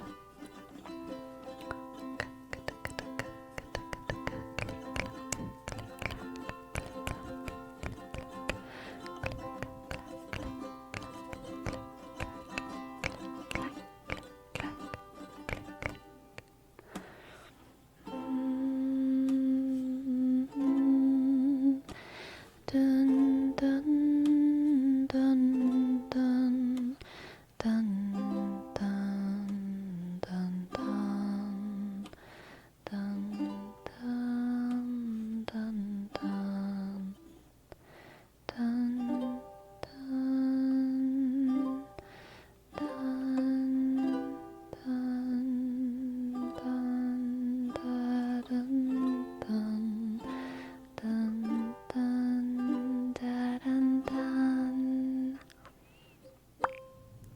but like to the summit of Mount Everest? Yeah.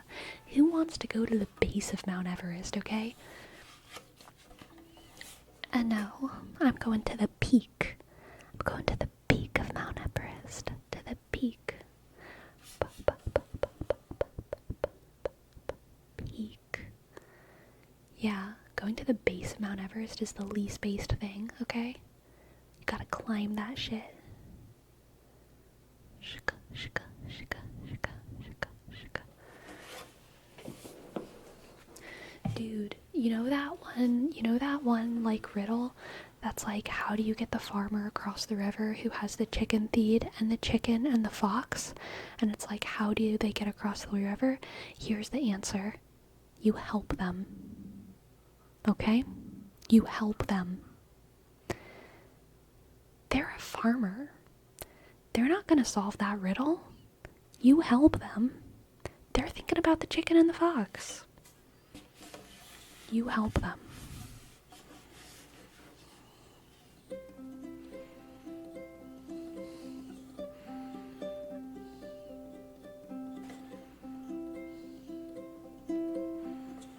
They asked me that riddle in a job interview once.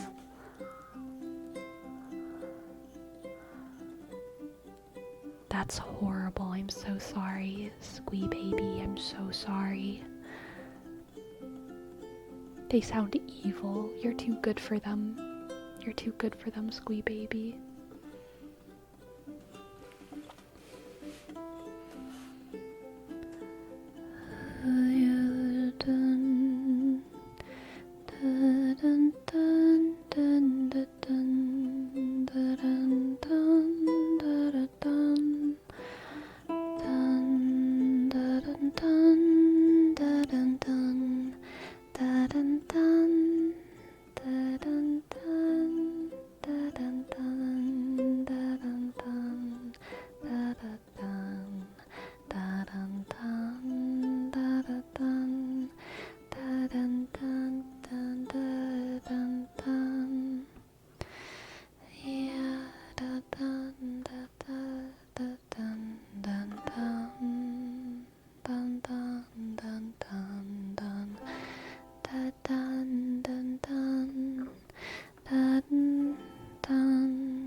Can you hear that fly?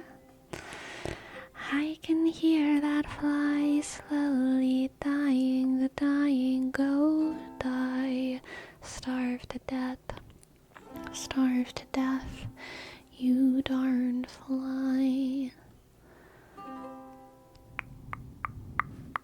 Clickety clackety click click click click click click click click clack click click click click clack click clack click click clack click clack. Gotta go, Mr. Miyagi. Dude, I'm not good enough. I'm not good enough to go, Mr. Miyagi, unfortunately. Unfortunately. Your voice is so innocent and pure. It's because I learned how to sing in church. It's the only way I know how. It's the only way. It's because I learned how to sing in church. Ah, Mary. Ba. You want to know what anyone who sings, I want you to mentally contend with this, okay? Yodel Moon, thank you for your prime. Thank you, Yodel Moon. Why? Shik. A click and sk. E double and sk. Osk and click. Thank you, Yodel Moon. Thank you. I've been watching for a month or two and I feel so much appreciation from your stream sleeps. Thank you, Xenomorphin. Thank you, I appreciate it. Thank you, I'm very glad you've been enjoying. Okay, anyone who sings, I want y'all to mentally contend with knowing or attempting to start this song I'm about to sing at a reasonable pitch without any helpers, without someone playing a note. Because this song is so hard to know how to start because it goes so high and so low, and it starts in the middle. And it is a prayer to Our Lady of Prompt Succor, who is the patron of New Orleans, sometimes considered the patron of Louisiana. In Louisiana, Our Lady of Prompt Succor and Our Lady of Prompt Succor and St. Valerie are both prayed to a lot. St. Valerie is like kind of hurricane specific. Succor is a very archaic word. It's not really used anymore, but it's Succor.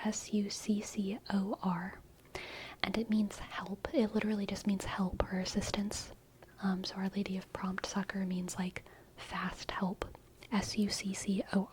Our Lady of Prompt Succor. But this is the song version of the prayer to Our Lady of Prompt Succor. And it's so hard to sing. O Lady of Prompt Succor, make haste, help me, thy child. Lady of Prompt Succor, make haste, help me, thy child. I started too high. Make haste, help me, thy child. Okay, so I started too low that time, and that was Our Lady of, so I should go higher than that. Our Lady of Prompt Succor, make haste, help me, thy child. Lady of Prompt Succor, make haste, help me, thy child. That's what it is. Make haste, help me, thy child. It goes so low, and it goes pretty high too. It is so hard to start that song on a reasonable pitch. It is so hard. It is so hard. I never do it right the first time. You been up close with the chickens? I had backyard chickens. Girl, I had backyard chickens, so I've been up close with chickens, and I love them. I'm an alto and I'm struggling, lol. Yeah, it's wild. It's wild. That's why you have to access that super soft Catholic church voice, which is just not a full voice. But when you have a whole congregation of people singing at this volume, it kind of works. But it's hard. I can do it, but I would have to listen to it a couple times. Yeah, it's hard. I would love to hear it sung by a good choir, though, because I've only heard it sung by, like, old ladies, who sing beautifully, but there's no harmonies or anything. I think it could sound pretty with harmonies. It's very short. Lady of Barbie. Yes, totally. Yeah, I hate it when old ladies sing. Man, I love it when old ladies sing. I know you're being sarcastic, but also I'm gonna pretend like you're not anyway. I love hearing all the old ladies sing at mass. Makes me so happy.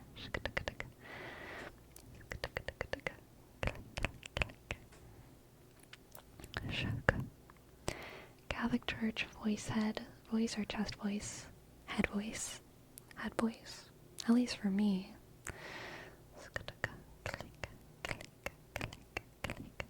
For Dolly Joel, we have a word wrap before.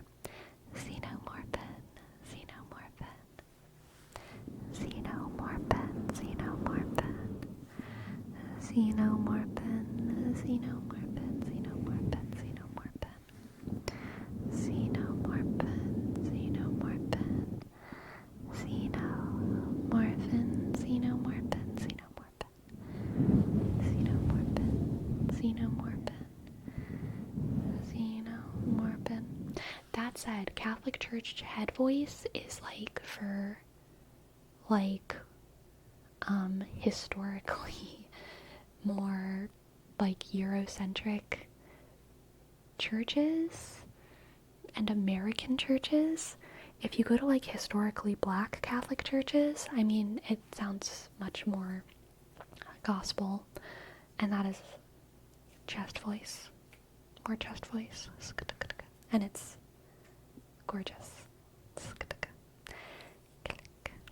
See xenomorphin, xenomorphin. And for stitching, we will do some bone tapping. What is a more American-centric one? The reason that I say American is because, like, I know European churches, I mean, I guess I've never been to Europe. I've never personally been to, like, European Catholic Church, but I'm sure that they vary by country, so I just can't really speak to them. So even though I know, like, the kind of classic Catholic churches in America are definitely Europe-inspired and, like, you know, Roman vibes, Roman Catholic vibes. I would assume that it's still distinct from, like, European churches and, like, actual Roman churches, but I don't know. Stitching.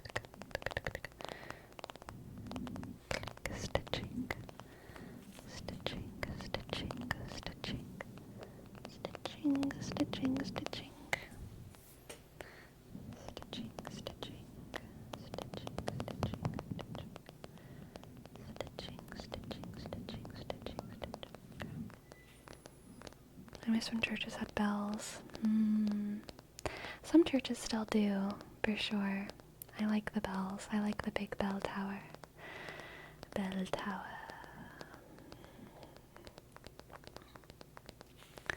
Stitching.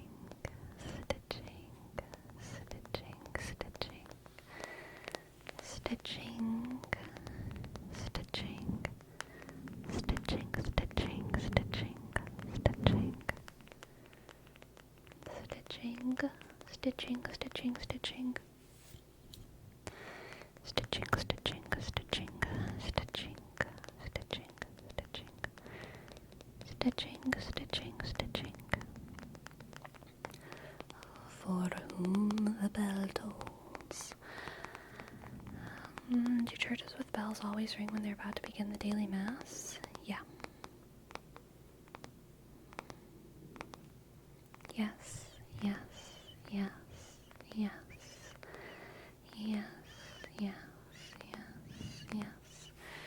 They usually ring in a specific melody, and when the melody completes is when the mass is, like, right about to start. So if the church just, at least where I grew up, the church was like, dun dun dun dun dun dun dun dun. Am I making that up? Is that like some, like, CBS Good Morning America shit, or is that actually the church song? That's what it is in my head, but I might be getting mixed up. That's one? Okay. Dun dun dun dun dun dun dun dun. Okay, cool. I'm not making that up. And if it just goes like dun dun dun dun, then you probably have, where I grew up, that's like you have a little time. You have like 30 minutes or something before mass. But it's like dun dun dun dun dun dun.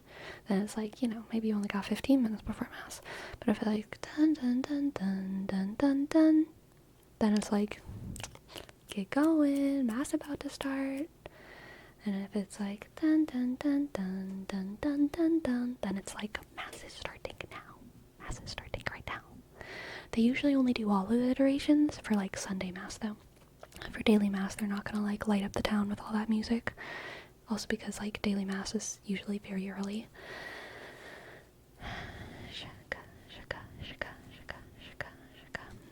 But then for hours, who asked? Someone asked about other prayers, or did I just imagine that? For in monasteries or other churches that do the Liturgy of the Hours, morning prayers, they won't have, like, a song. They'll just have, like, a bell for the Liturgy of the Hours, like a ding ding ding. There was a time when I think the UK, I can't remember if the UK was called the Island of the Bells or if London was called the City of Bells. I can't remember which one it was. I wish I could. But there was a time when it was called that. Maybe Ireland? I don't think it was Ireland. I feel like it was England. But my memory might be messed up. But it was, because there was a time before the Church of England when, England and the UK was like all Catholic. And there was a time when it was called that specifically because of all of the Catholic bells. I think it was before pre-Protestant times. Where I live, the bells sound in the morning and in the evening. Nice. Probably morning and evening mass. LOL, think about all the ways King Henry VIII irrevocably changed history. I know, wild.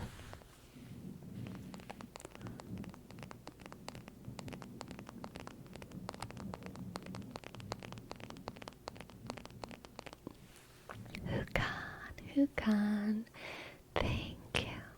Thank you for your sub. Hukan. Thank you for that sub. Thank you. H, click, osk, okay. H, M, click, 9, click, 1. Thank you.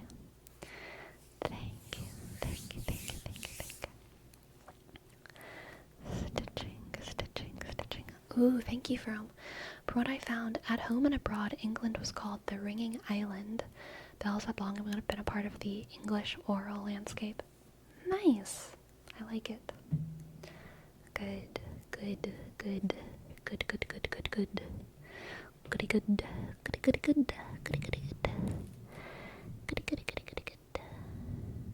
You were really close. Yeah.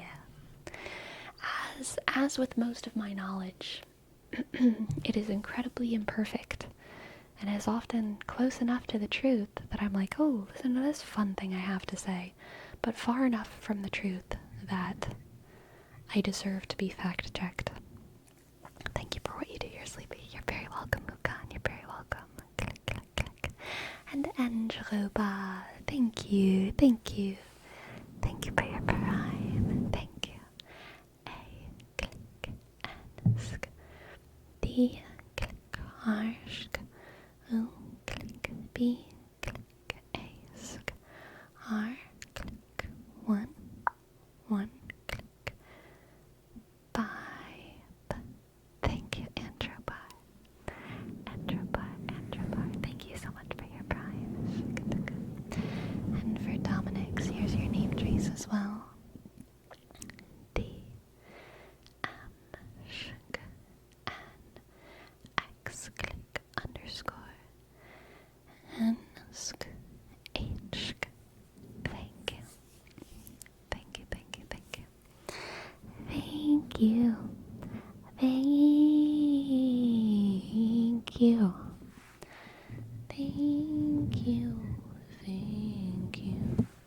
The heat death of the Ringing Island. Be careful there, Destructicon. You don't want to threaten an entire country. Okay? A little dangerous. Shaka. Yeah, I always think of my knowledge as a potpourri of random facts that I may get confused or a little mixed up. Comparing your vast knowledge to potpourri, how very European of you, Ferome. How very French of you. I know that you are not French, but it is something that French people would do to say, my knowledge is like the potpourri. Oui, mon ami, oui. My knowledge is like the bakers. My knowledge is like the baguette. How do you say baker in Francois? French? How do you say baker? Like the profession baker, a baker, noun. Sleepy, do I have your permission to request a word rap for a Serbian tongue twister? Yes, you do. Ah, pâtissier. Interesting. In America, a pâtissier is someone who makes pastries, but not a general baker. Boulanger. Says High on Ramens. Okay. Boulanger.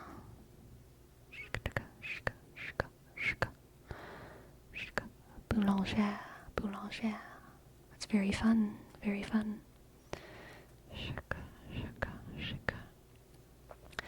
Bagels are from France? Are they? Are bagels from France? I had no idea. Surprised they're called bagels and not bagalois. Pâtissiers for desserts? Gosh. France goals.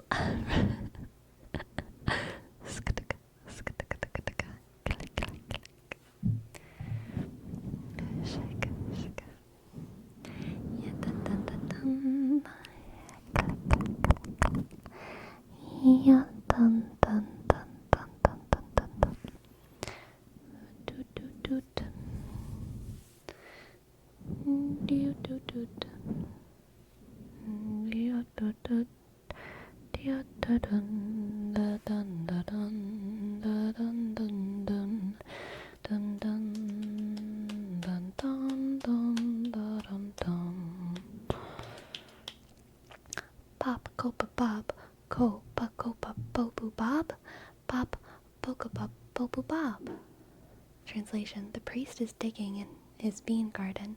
Who's digging in the priest's bean garden? The priest is digging in the peace bean garden. Ko poca pa popu bob? Pop poca pa popu bob. Ko poca pa popu bob? Pop poca pa popu bob.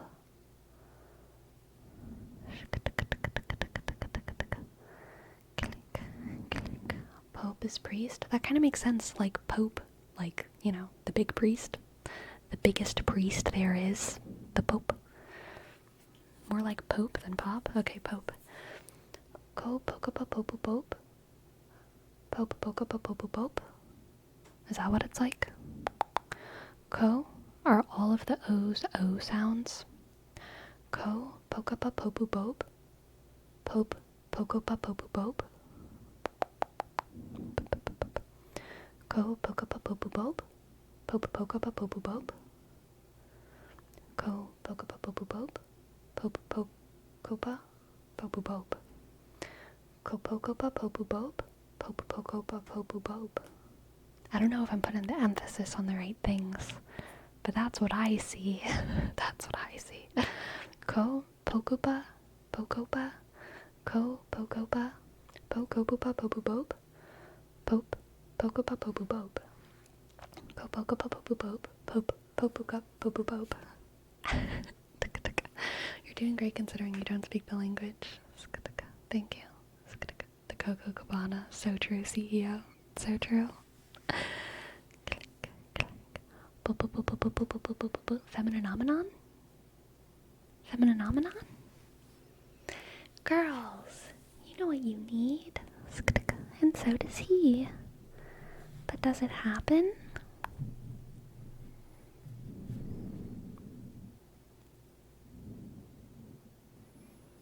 You're supposed to say no. You're supposed to say no. But does it happen? Well, what we really need is a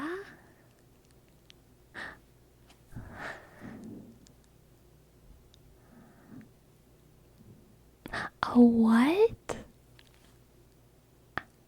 A femininomenon. There we go. Took a while, but we did it.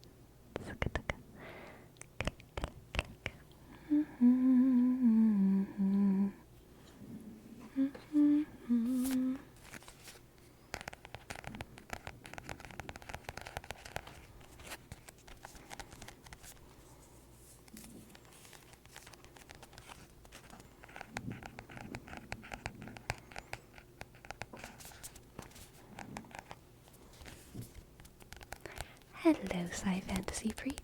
Hello.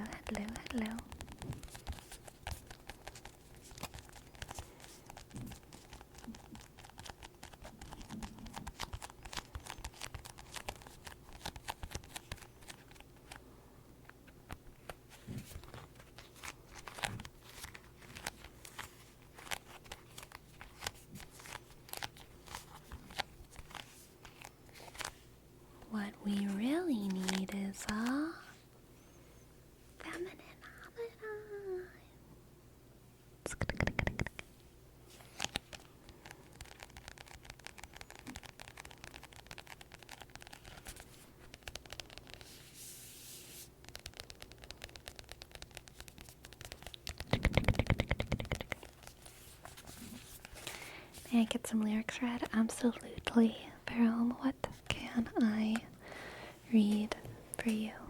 What can I read for you? Hello, Condorcita. Hello, hello, hello.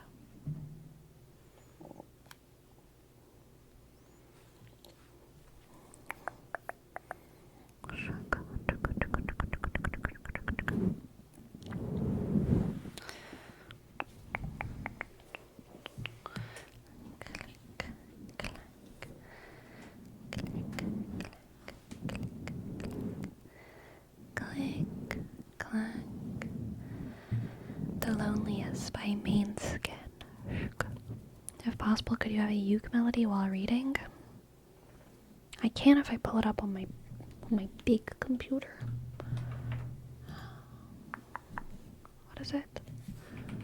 The Loneliest by Mainskin. Lyrics. Let's see.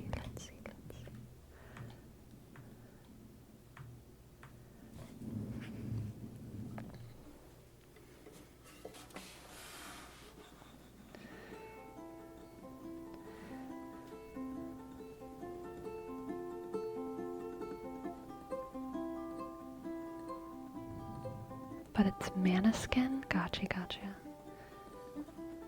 You'll be the saddest part of me, a part of me that will never be mine. It's obvious. Tonight is gonna be the loneliest. You're still the oxygen I breathe. I see your face when I close my eyes. It's torturous. Tonight is gonna be the loneliest. There's a few lines that I have wrote.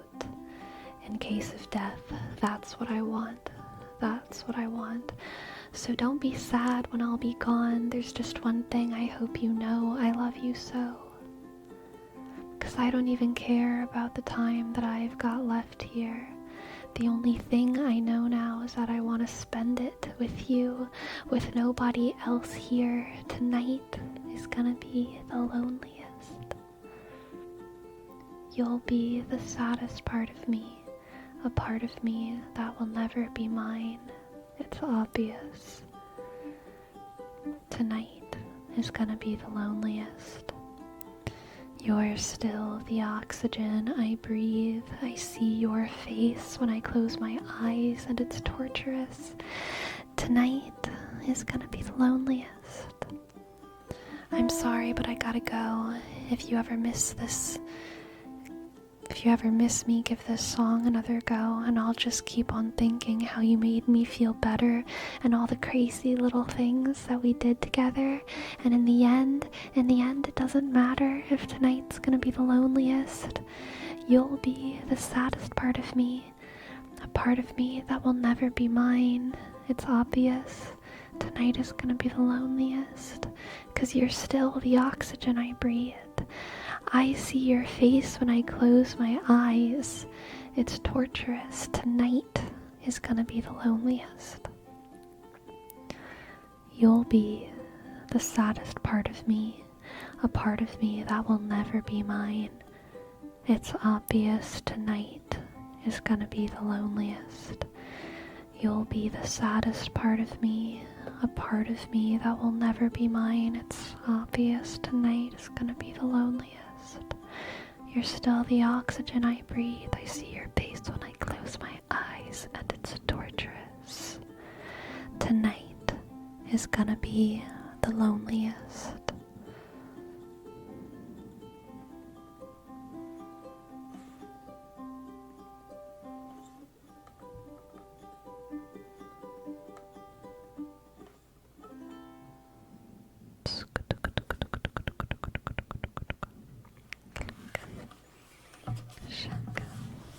Thank you, Jerome. And Ultra Player. Thank you for your sub. U-L-D click ask. Hey, P click L ask. Y click east.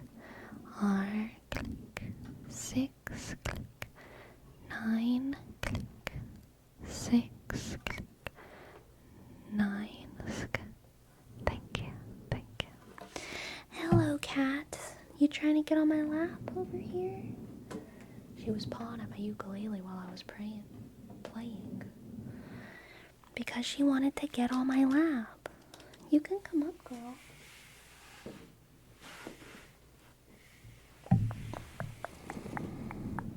There you go.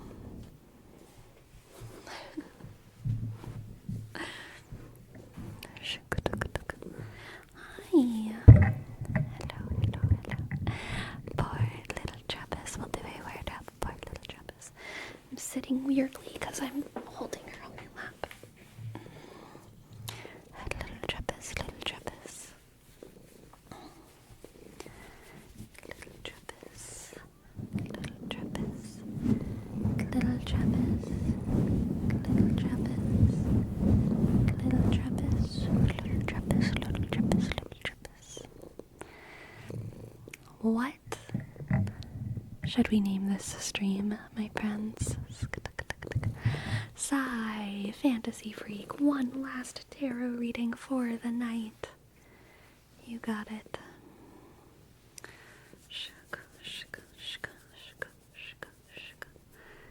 Let's see what the cards have for Sigh, fantasy freak. Buzz.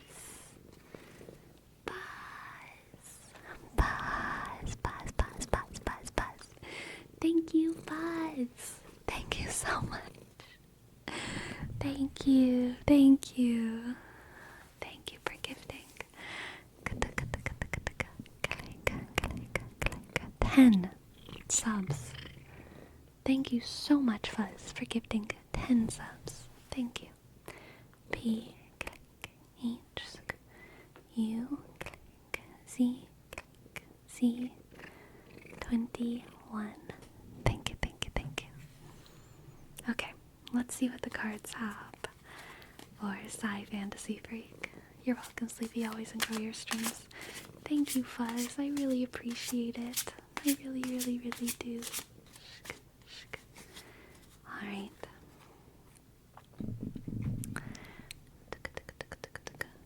We have the 5 of Swords. Oh, there my cat goes. The 9 of Wands. And the 10 of Wands. Interesting.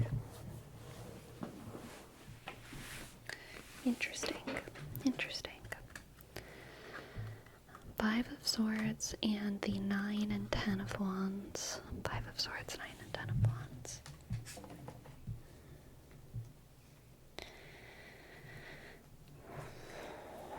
Sigh Fantasy Freak.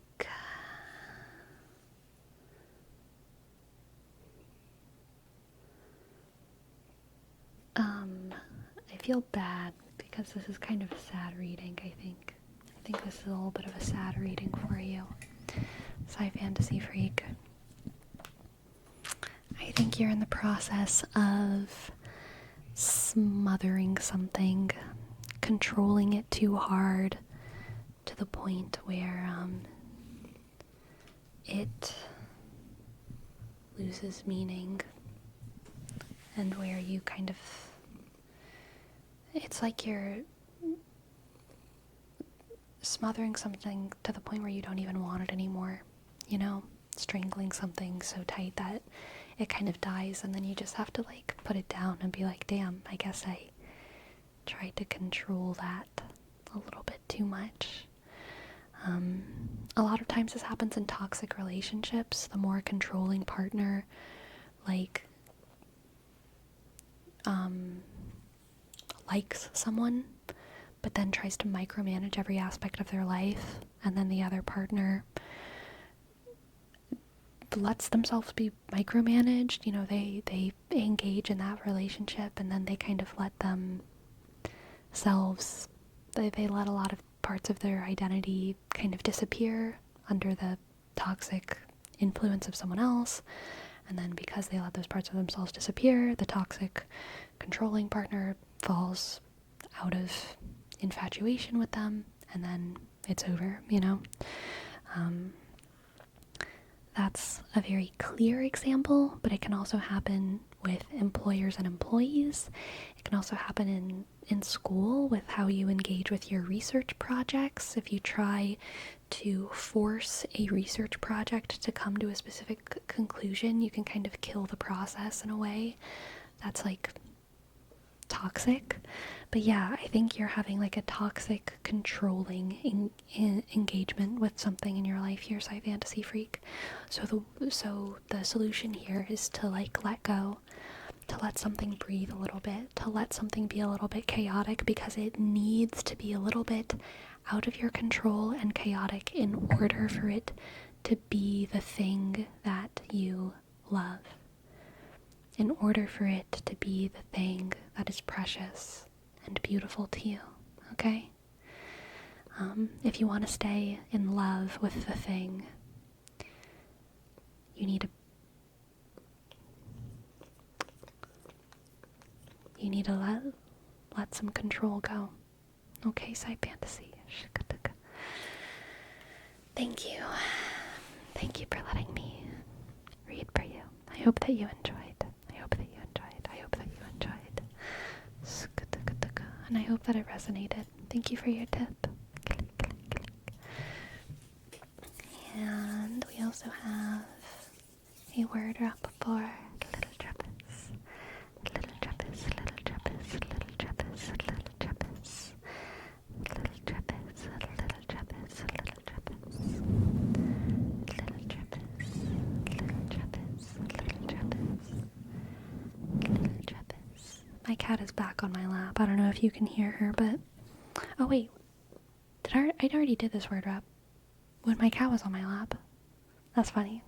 Okay. Now we have a name choice for Flexi. Flexi. Up. Click. L-E-X. Y. Click. C. 8. Click. 6.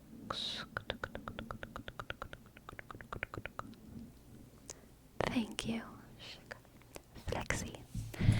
Now, what should we name this stream? Hello isolated. R sound, Warhammer, feminine Necronomicon. Oh boy. I do love feminine Necronomicon, but I do think that it wasn't actually like a whole topic.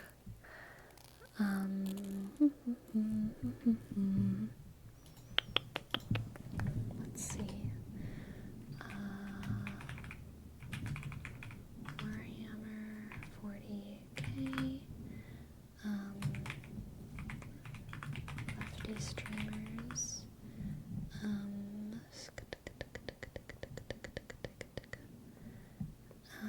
We did make a Lich go on and on.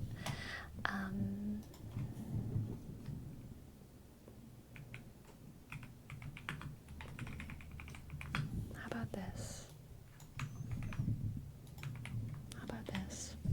Lich Queens, Warhammer 40k, Lefty streamers. Forget about the comma at the end. Just pretend that comma's not there.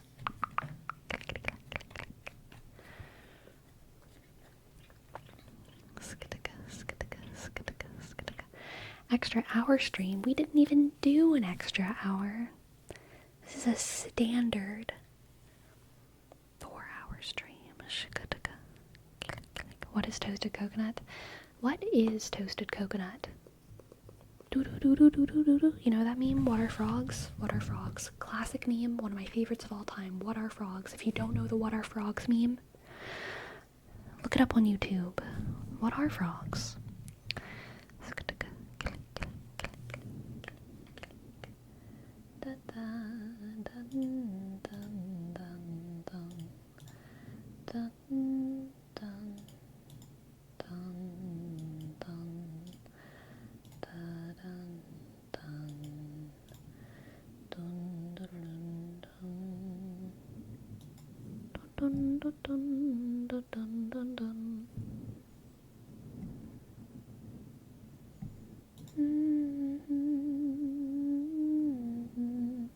Forest Fair. Let's read Forest Fair.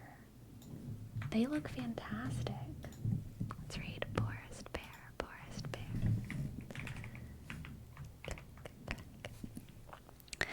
Good night, everyone. I hope that you sleep well. I hope that you enjoyed the stream. I hope that you have a good night.